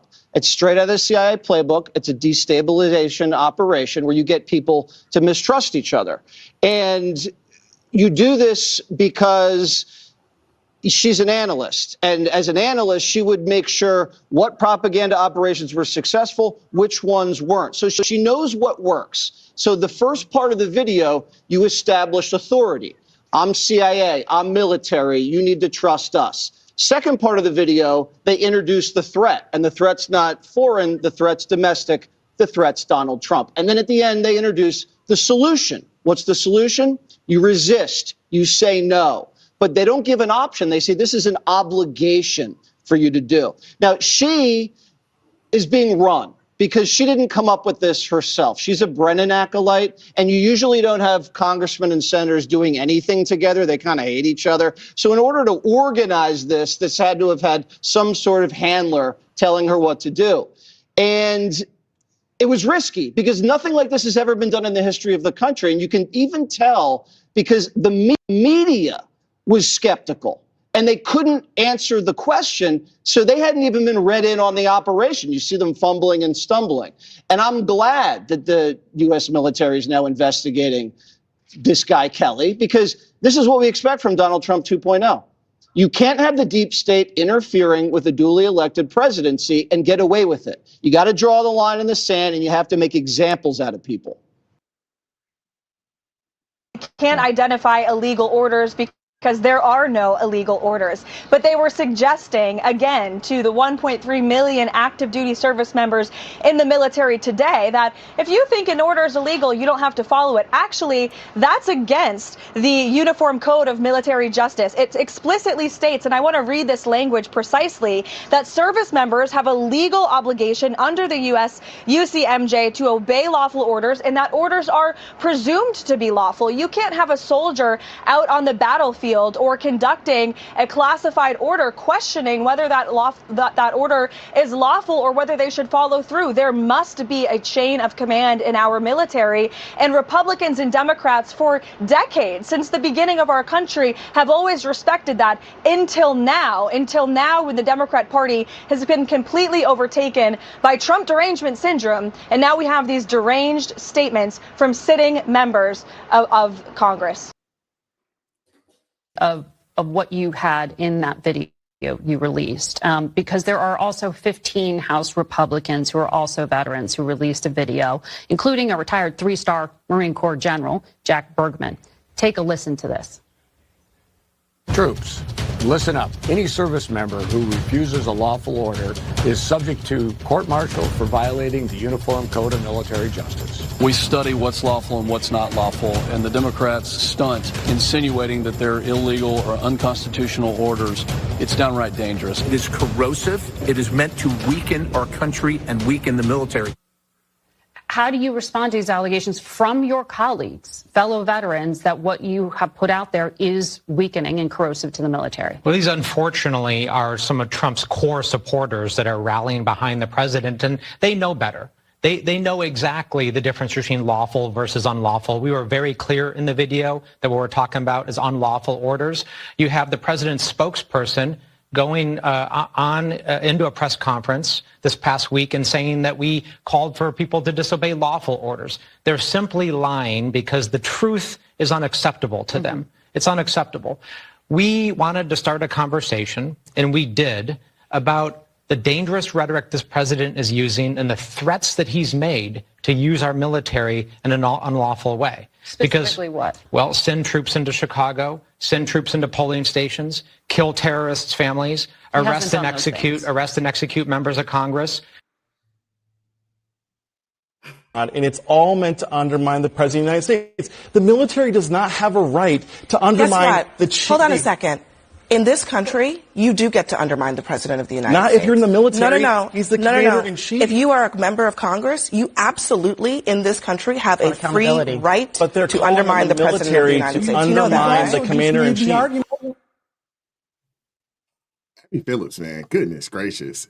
You can tell this is an individual that has never taken that oath. They've never, stood up and, raised their hand and promised that they're going to defend the Constitution and listen to every order that comes from the commander-in-chief and follow those orders. She's never actually had to stand up and say that. AT, I'll give you the first word on this. What are your thoughts, bro? I thought this was a joke when I first saw this. I'll be completely honest with you. I think Crystal's the one that sent it to me or somebody. But I honestly thought this was a joke. Like, there's no way. Captain of the United States Navy, 06 type, there's no way that he actually came up there and said that. I do solemnly swear to uphold and defend the Constitution of the United States against all enemies, foreign and domestic. Those words mean something. And I listened to this because this tickled me. It truthfully did, that we've gotten to this point in society. First of all, I'm going to talk about the captain. I don't want to talk about the rest of them. They never served. Most liberals don't serve. Only 1 out of 5 United States military even identifies as liberal. So you don't understand that life and that you have a really strong opinion about it, but let's go ahead and get into it. So as far as refusing illegal orders goes, when you look at that, I think, was it Carolyn Levitt, I think I said her name correctly, whoever the press secretary is, she hit the nail on the head with that. Understand that legal guidance will show you that you have to presume most orders are lawful, right? Then you can be punished for following an order that, this is the key, that you knew without a reasonable doubt were unlawful. And so my question to a lot of Democrats are, that word illegal, I think you use it and you don't really know what it means. Understand illegal means that you can prove in a court of law using government systems that this goes against doctrine that has been put out, provided for by a judge, signed off on for the United States of America, the area that you're operating with. It does not mean that you don't like what someone is doing. It doesn't mean that it hurts your feelings and suddenly you want to tag this word illegal up there. I've noticed a lot of liberals, especially when it comes to the military, love their buzzwords, illegal, hateful, all these things. But when it comes down to a court court of law, you're going to start getting people in trouble, because what if some dumb little private listens to that? What if some brand new into the military, you're 18 years old, you're out on your own, you're told that people in the government are above you, you have to memorize your chain of command, included a couple civilians, and you have this 06 Navy captain saying you have a right to not listen to these orders that are out there, right? Don't listen to an illegal order. You notice they didn't actually name it, right? You notice they didn't say this thing he did was illegal by this regulation. This thing that he said that he was going to do is illegal. This order that he gave out to go into Chicago, according to UCMJ Article X, Y, and Z, by this line item, it is illegal. You shouldn't do it. They didn't do that because they know it's not actually illegal. They just disagree with the law, but it's not actually illegal. Someone's going to listen to that. If Trump had done this, let's just flip the script in let's call it 2022, whenever the pull out of Afghanistan happened. If Trump had done that and a bunch of Republicans came out and said, hey, you don't have to listen to this, right? You don't have to pay attention. You have an obligation to push back against orders that are unlawful. Again, what would have happened if the script was flipped? But in this case, one of my favorite words, it starts with a T. All enemies, foreign and domestic. You just got done telling service members not to follow orders, knowing that those orders are lawful. That makes you an enemy of the United States. That makes you a treasonous person. That's what that is. We got to bring that word back. We truthfully do. We can't, for those who don't know, and Wise can probably talk more about this, the one older gentleman who said he's a captain. It's a captain of a ship. It's an 06. It's the last officer position you can be before being a general or an admiral. Buddy has power. Buddy knows individuals, and he is abusing that in front of your eyes. Please do not give me an opinion on this if you are someone who's liberal, who says, yes, this is great, and you've never worn it before. If you don't know anybody who's worn it, you didn't come up a military family, you're not a military brat, you're not a military spouse, you certainly did not serve, you don't know what you're talking about, and this is a very dangerous and slippery slope conversation that these morons came up here and put out. Yeah, Celeste, I'll give you the next word. I think that this was very clever. This was something cleverly done, because what they tried to do is they tried to confuse civil law with military law. Now, military law is different than civil law. First of all, the fact that it is in order means it's legal. So the idea of an illegal order is already an oxymoron. The fact that it is in order means it's legal. The second thing they never mentioned is who would determine that. I guess they left it up to the individual military person to, on their own, decide, do I think this, with all of my legal expertise, do I think this law is legal? Everybody knows that doesn't work, because you can't run an efficient military, which is why they have a separate law. Because you could never run an efficient fighting force if everybody got to take time before they could actually execute an order, to have to determine, well, wait a second, who issued it and under what regulation does it fall? And can you go ahead and look this? You can't fight the enemy like that. So the fact is, because it is an order, it is legal. But I believe the cleverness of this has nothing to do with the military. Like AT said, only 1 in 5 in the military is liberal and would fall for this foolishness anyway. This is messaging to the civil and secular non-military public. What they want is to say, you don't have to follow Donald Trump's laws because it can be an illegal law. Now, first of all, that's not even provided for in secular law. If that were the case, we wouldn't have been jailing Martin Luther King every Monday, Wednesday, and Sunday. Okay? You cannot not follow a law in this country. What you can't do is you can protest, you have redress of grievance, you can go to court, you can sue, and you can get a law changed if you believe it's illegal. But there is no place where you can plant your feet in the place called the United States where you are allowed to not follow a codified law in the military or otherwise. So they are encouraging people into lawlessness. And I really believe that the audience for this very clever clandestine message was not military members. It is to the general public. They want uprising, and they want people to think that if the president issues something or if something happens, you now can decide, independent of a judge, independent of the judicial system, just you on your own as Joe Schmo have all of the expertise you need to go, nope, I'm not following that. And Grasso, I want to get you in on this. I want to make this crystal clear, man. Seriously. A military that stops following lawful orders is not just a disagreement. That is a step toward national collapse. That's the end. Yeah, that's the end. That's the end right there. I don't think people really understand this. And those that have not served in the military or haven't actually worn a uniform, I don't really think they understand, how this entire situation works. But our entire system only works because the armed forces operate under discipline and loyalty to the Constitution, not to emotions, not to politics, not to whoever's trending on social media. That's not how this works. Right. And once the chain of command breaks, you get mutiny, you get criminal charges, you get chaos, and basically a full-blown constitutional crisis, which I think that's what they're calling for. I think that's what they're asking for here. I mean, it's ridiculous. And the people that are on the side of these people, that says that, hey, this is okay, like an Abby Phillips that says, yeah, they're in Congress. They have the right to do this. It's just like these people are true or showing themselves as true enemies to the state based off of their rhetoric. It's crazy. What are your thoughts, Marcella? You see that was subterfuge because she said, when he said, the military doesn't have the right to undermine the president.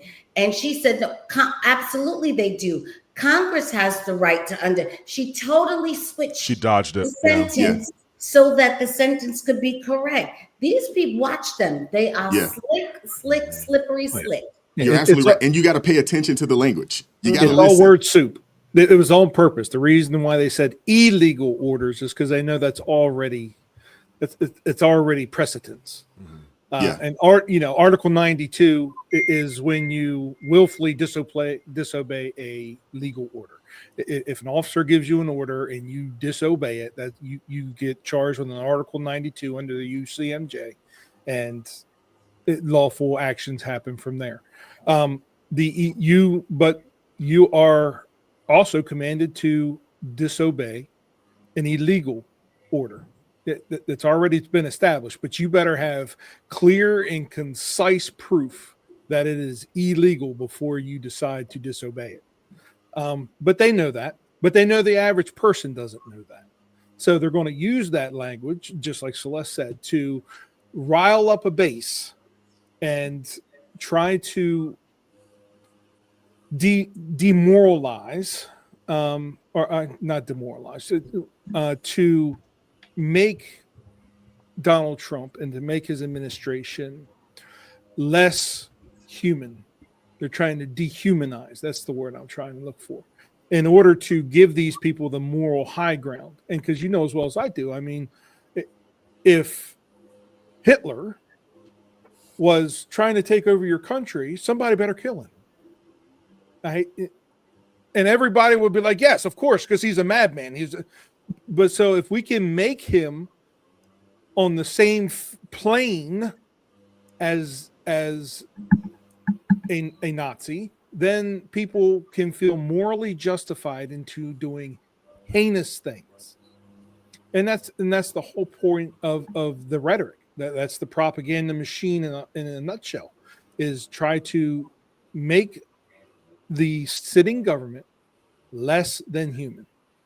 Because then people are going to act on their own self-interest. They're going to try to save the world. They're going to try to be the hero.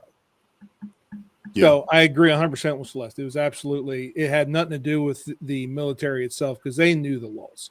It was all about the general public, the low-informed voter that will get riled up emotionally over statements.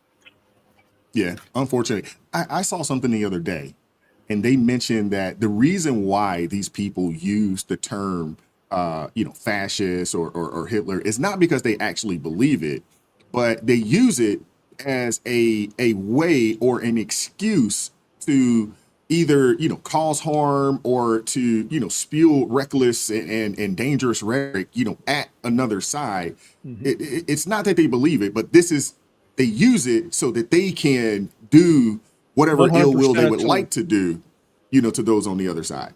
But Wise, most people don't know what those words mean. right? They just know that it's bad, right? And so if I get the emotion from you, the emotional response I'm looking for, knowing you're never going to look it up because you trust me implicitly because I'm all that you listen to, Exactly. then I can get you to follow along with almost anything that I say because I've basically told you that person is the enemy. And so you are now morally obligated and have a sense of righteous justice when you attack that person I told you attack because they're that bad word. But most people can't even describe what a fascist is. Yeah. And then like you said, the information funnel given to us by our AIs are just constantly feeding you that same stuff over and over and over again. They never even hear the other side. Well, yeah, not going to wake up by the system waking you up. You're going to have to go outside of what it's showing you, and most people have no desire or intention to do that. They don't want to be uncomfortable. They like the comfort. Yeah.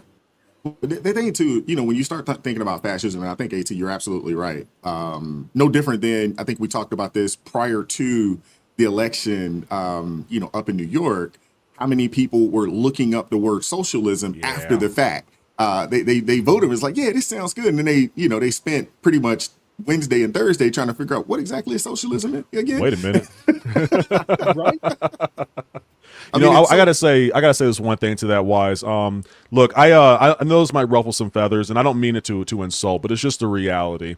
Liberals need to stop playing in grounds they don't understand, or they have to educate themselves. The bottom line is that most liberals do not serve. Most liberals do not provide food for this country. Most liberals do not provide the transportation for the supplies that go into this country. And most liberals do not live in a place where they build the homes. You're not responsible for those things. This is not your arena. You have an opportunity to educate yourself on that so that when you do step into someone's arena and you go up to someone like Wise and say something like, oh, you can disobey orders in the military, this is wrong, you don't look like a moron. You're actually educated, but you have to be willing to be objective. You have to put your bias at the door, but that means to Marcelo's point beneath me, it means that you have to be willing to admit that you're wrong about something and you're ignorant about something, and that right there is what most people are unwilling to do. Yeah, you got to be willing to be challenged, man. That's right. Your ideas have to be.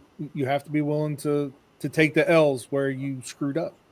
You're absolutely right, and I think we also, I think we all see this, but everything that those people on that side of things, those on the left, everything that they say the current administration are actually the things that they are doing.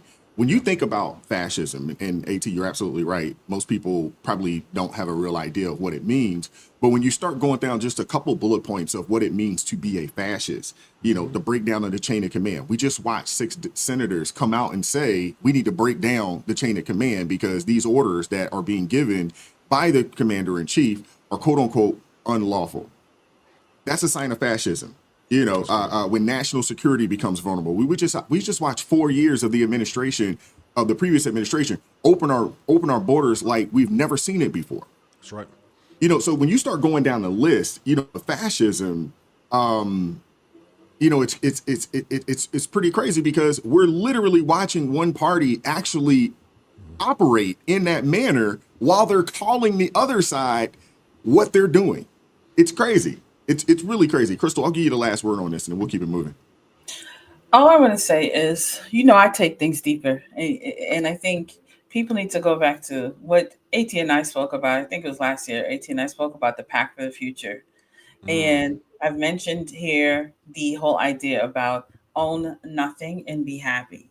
And the way they're going to do this is through this psyop that they're doing. This is psychological warfare. I need people to understand that when an ex-CIA agent is involved, it's psychological warfare. And so we understand, United States, united we stand. When we stand together, we are unstoppable. Divided, we will fall. So when you say something like that, you're basically telling people, you now make up your own definition of what you feel. It's not what is, but what you feel is illegal. If you don't feel like you agree with this, what you're being asked to do, then regardless of what the laws say, how do you feel about this? So you're trying to even individualize the people within the military. If I'm not mistaken, just listening to Wise, the conversations I've had with Wise, conversations I've had with AT, this is it's one mind, one body, like the movie Drumline. Everybody's one band, one sound. Everybody's moving the same way because y'all have a goal that you're achieving, the freedom of the United States of America, freedom, right? But when you start putting these little again, they're planting little seeds into the military so that people could start saying, as you said, they use the word fascist, Nazi, Hitler, all these different things, and then say things like, you don't need to follow what they're saying. You need to stand up and say that you don't want to listen.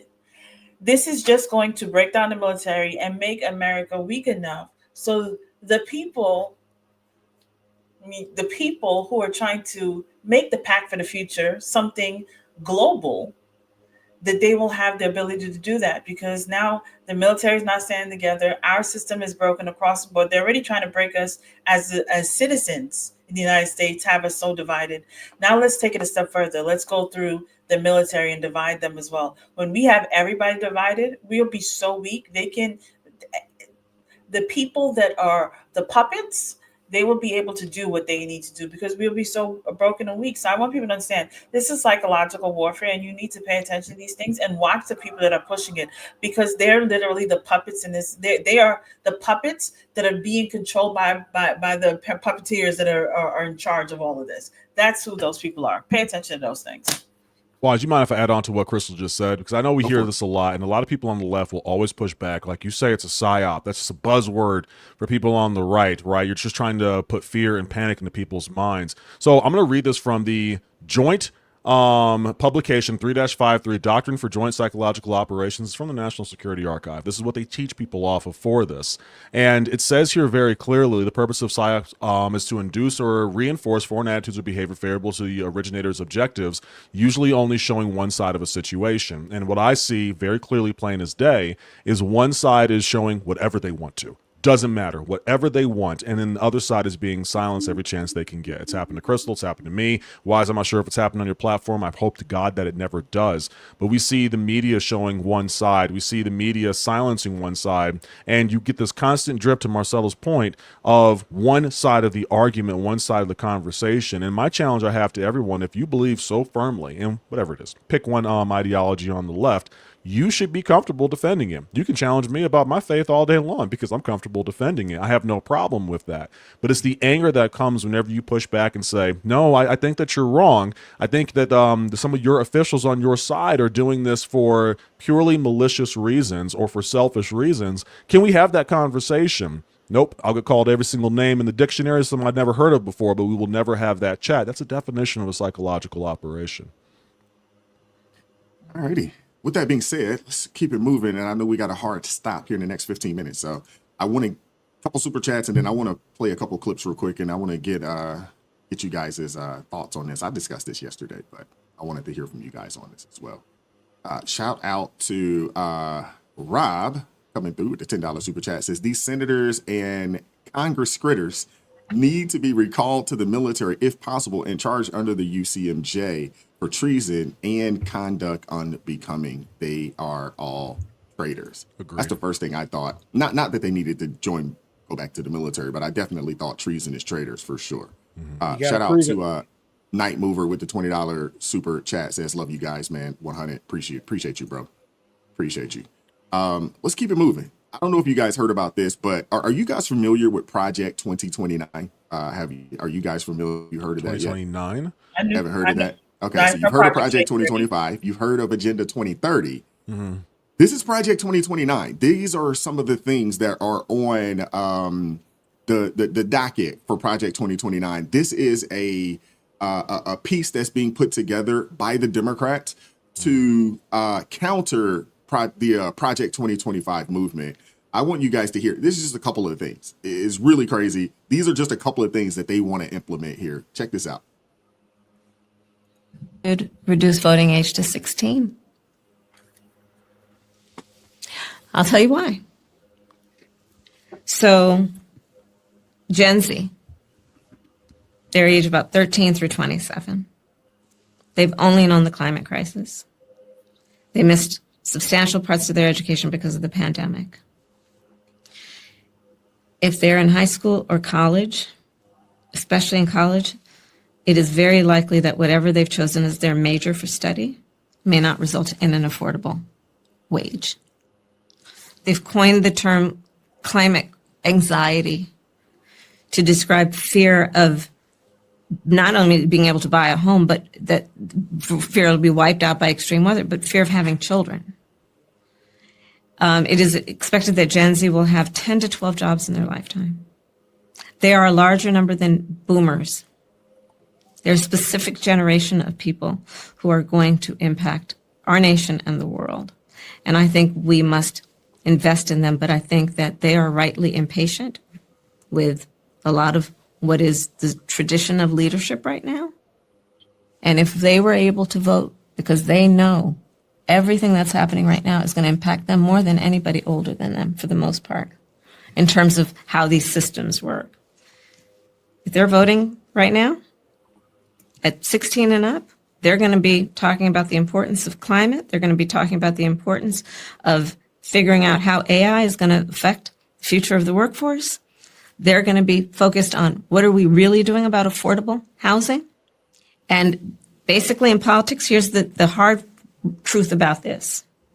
There are two centers of power that tend to influence how politicians think. Groups that vote the most and people who write the most checks. And I'm going to go every day with the people, and thinking about how do we strengthen people actually going to the polls and voting. I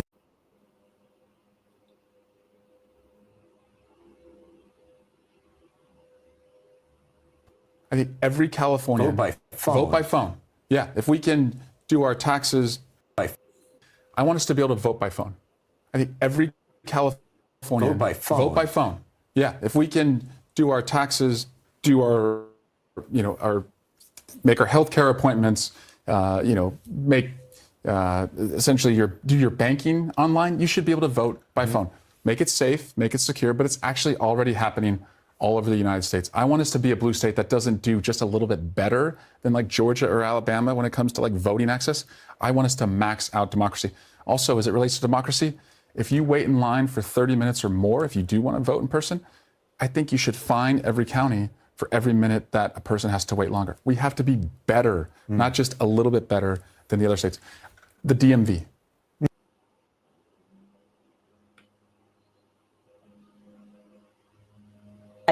Remember, age is more than a chronological fact.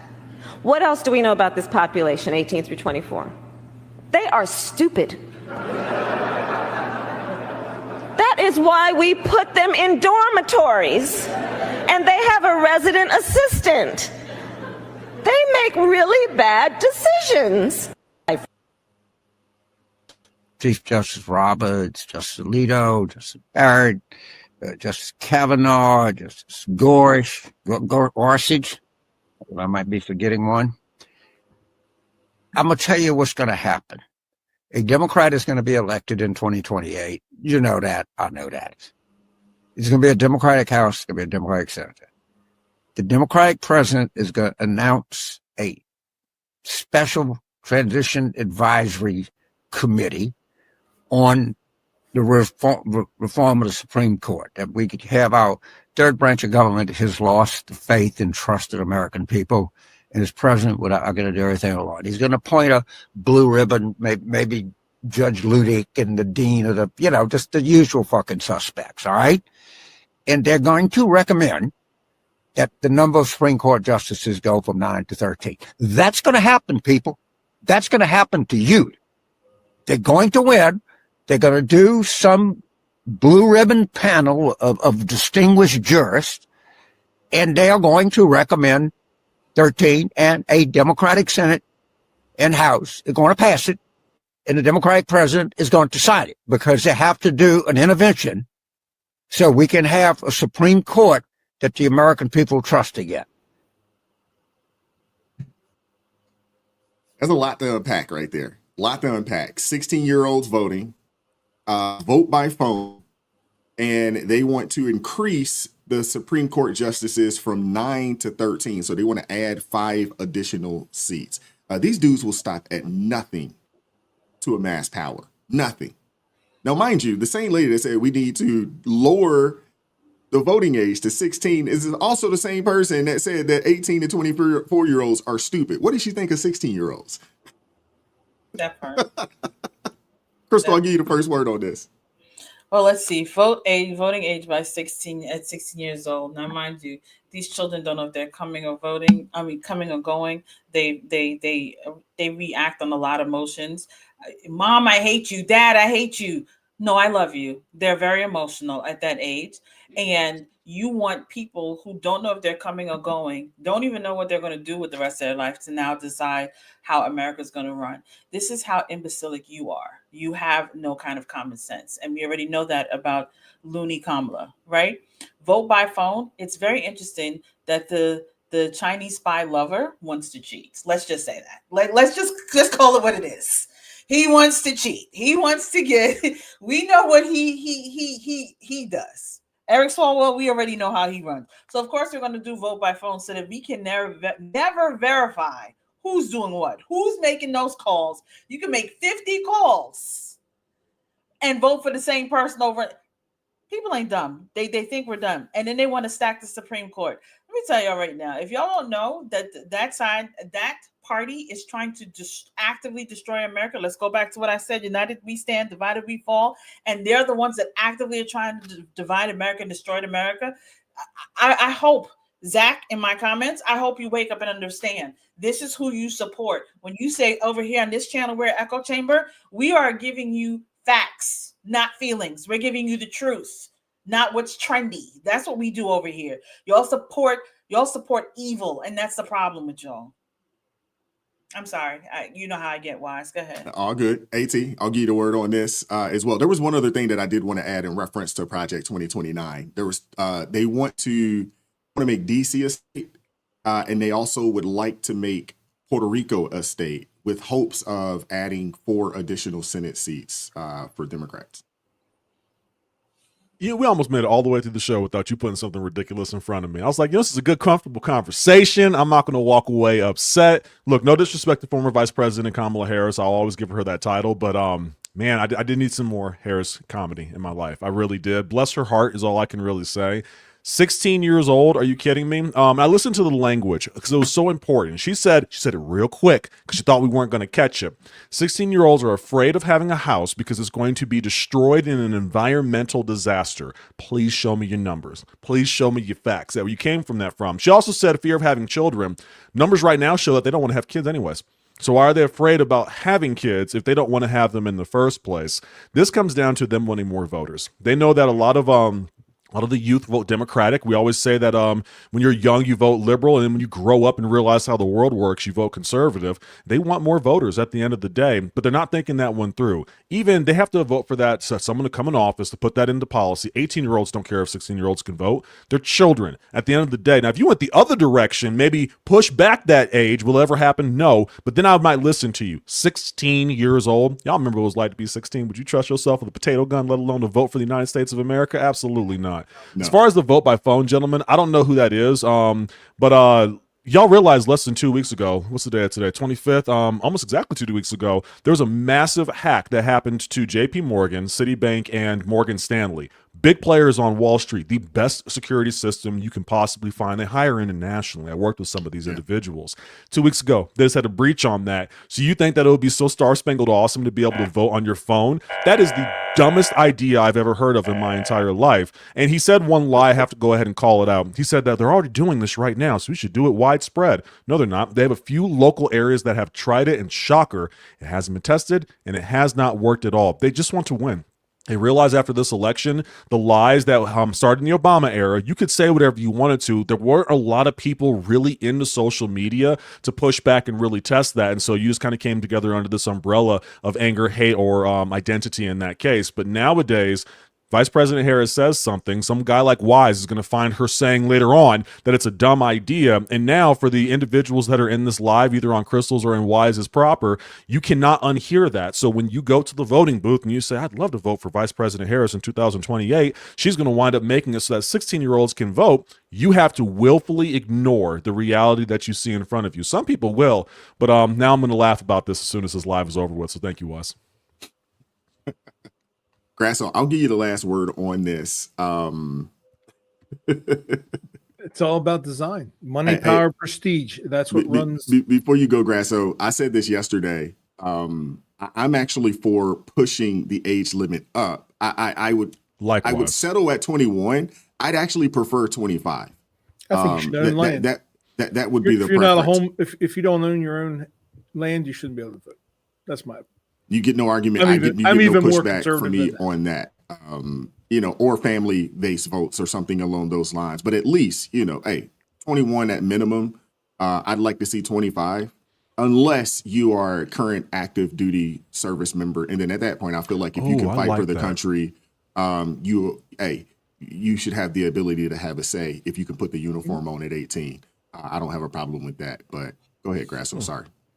No, like I said, it's all by design. It's all working as planned. It's money, power, and prestige.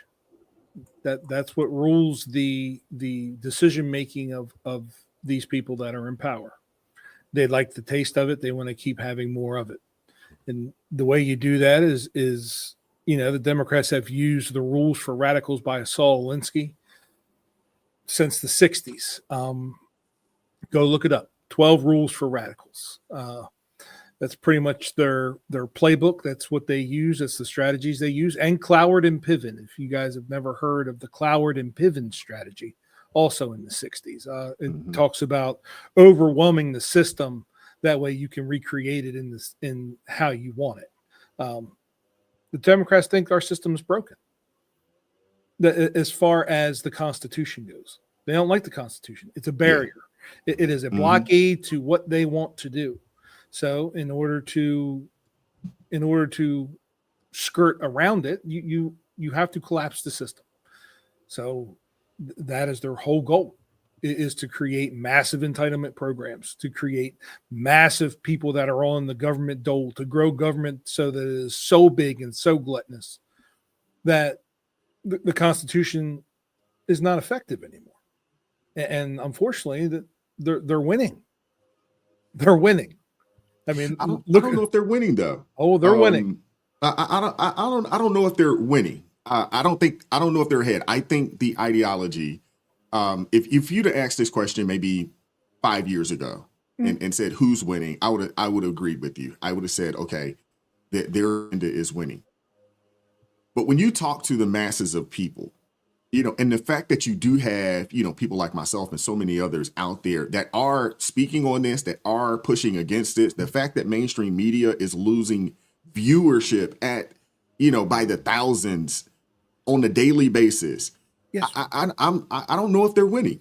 No, I completely agree. But here we go. We as Republicans run all three houses of Congress. And what legislation have we got passed that has done anything to any of this? Well, that's the federal judges, though. They continue to try, and especially Trump, he tries to push action. So we got to figure out. I don't disagree with that. But we still have to figure out. I push back with Wise too. I think they've had wins. I'll absolutely say that. But I push back on the rhetoric. I do it from a faith perspective, by the way, Marcelo. They like to tell us there's not any Christians anymore, and there are. They'd like to tell us that Republicans are dying, and they're not. The question I have is, to your point, on the legal side of it, I think that's the biggest hurdle we see, and that's why they're probably targeting the Supreme Court. What do you think? That's definitely why they're targeting the Supreme Court, and that's why they want those 5 additional seats in there with hopes that, in 28 they can get the president, if they can win the presidency, which I don't think will happen. But if they can, Harris and AOC, oh yeah, they got it. But if they could, I could see them trying to slam in 5 liberal judges, and at that point, once that happens, we're pretty much a done deal. I don't see them adding 5 justices. I don't see that happening. And not to say that it's never happened. There is some precedence there to add seats to the Supreme Court that has been done before. But I believe it was at 7 initially, right? And then they added 2 more seats. So. If they can find a way to benefit the people that are sitting in Congress today, it'll happen. It'll happen.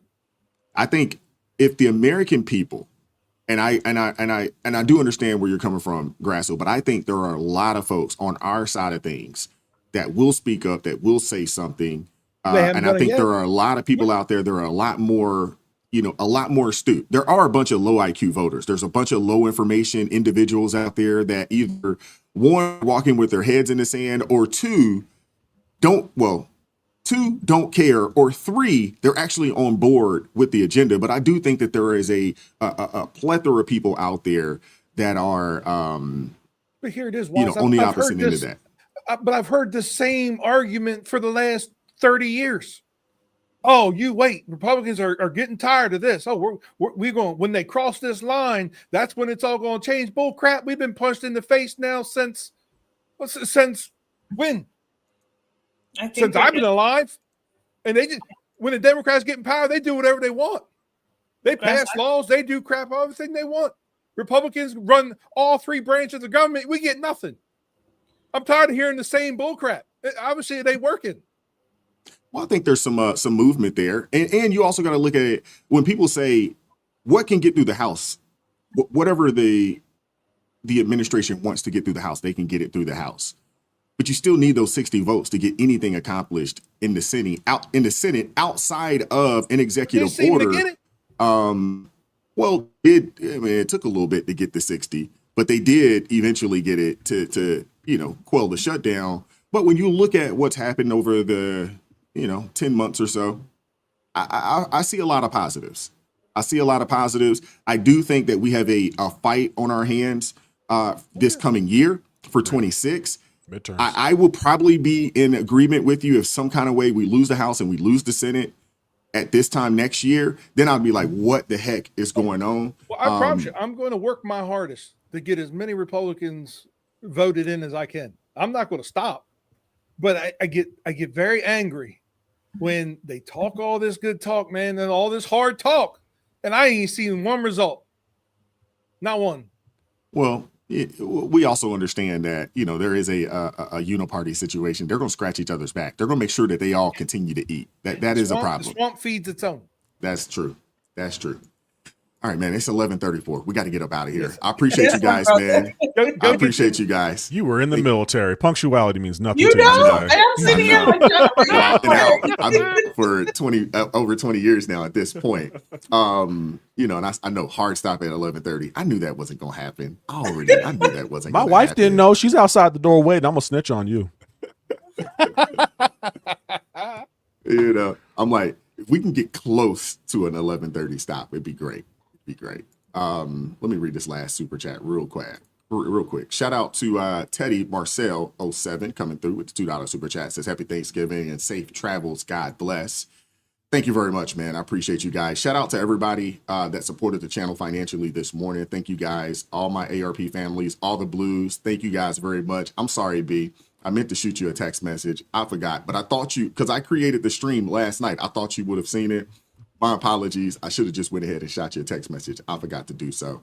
But thank you, AT, Grasso, Crystal, Celeste. Thank you guys for pulling up. Enjoy the holidays. Rest, relax. Don't overdo it. Don't go too hard. AT, hey, don't bask in the sunshine, over that over the wind. Big Sky Country. It's going to be bright and cold. Hey, look, hey, we can still make it to the playoffs, right? We do good on Thursday. In the sunshine too much. You know what I'm saying? Says the man who started his live saying, hey, we won 5 games in a row. Look, congratulations on being number 1 in the bad division. You should be proud of yourself. Hey, it's one of the toughest divisions in all of football for the past 5 years, man. Come on now. You said you're an Eagles fan? Is that what you said, Marcelo? The debauchery that happened last. Hey, it's been nice. It's been nice getting a chance to meet you. We'll never talk again. I'm kidding. Hey, I will say this. The youngin, I don't know who it was that made that play for the Cowboys. He just got smashed twice. Yeah. Gets up and still makes the play of the game. Causes the fumble. Phenomenal. Yeah. Yep. Phenomenal football. They were throwing his butt down. They really were, but he still got up. They was hitting him hard. Hey, great win. Great win for them. Oh, they didn't give up. Down 24-0. Come back. Cowboys going to the Super Bowl, y'all. Oh Lord! See, you just ruined the entire stream. Thank you very much. I'm just kidding. It's not the year. It's not the year. First round of the playoffs. Maybe we'll probably lose that one. No year is their year. Recently. Hey, y'all want something really funny? Hey, I got okay. So we got Ravens and Wise. We got Eagles down here. Marcelo, go ahead and say it loud. Say it proud, Crystal. Who's your team? It'll always be Giants. I don't care.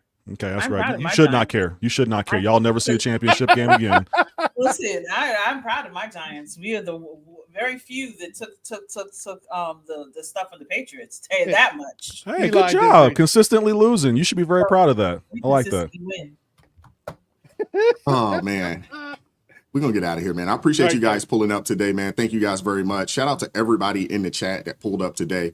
Thank you guys very much. Like I said, I wasn't for sure if we were going to do this today, but thankfully we were able to get on here and we could do it and get a chance to chop it up today, man. So shout out to you guys. Enjoy the holidays. If you are traveling, be safe out there on the road, man. Be safe. If you're traveling by plane, train, automobile, be safe out there. Enjoy the holidays, with the loved ones. Happy Thanksgiving to each and every one of you guys, man. We'll be back at this thing, Lord willing, next week, Monday, 9:30 a.m. Eastern Standard Time for ARP in the morning. This is officially the last show of the week. Although we might have an impromptu live, just a quick second, just to chop it up with you guys for a little bit, a couple of days from now. Maybe. But happy Thanksgiving to you guys, man. I appreciate you guys so much. We're going to get out of here, man. Thank you guys, man. Yeah, we appreciate you all. And we'll be back at it. Happy you guys take care, man. Keep God first. Stay prayed up. God take care, you. man. Peace. We won't stop. I won't quit. Stand for the truth. No counterfeit. Real ones rise. Let the fake ones split. Repent for the lies. Let the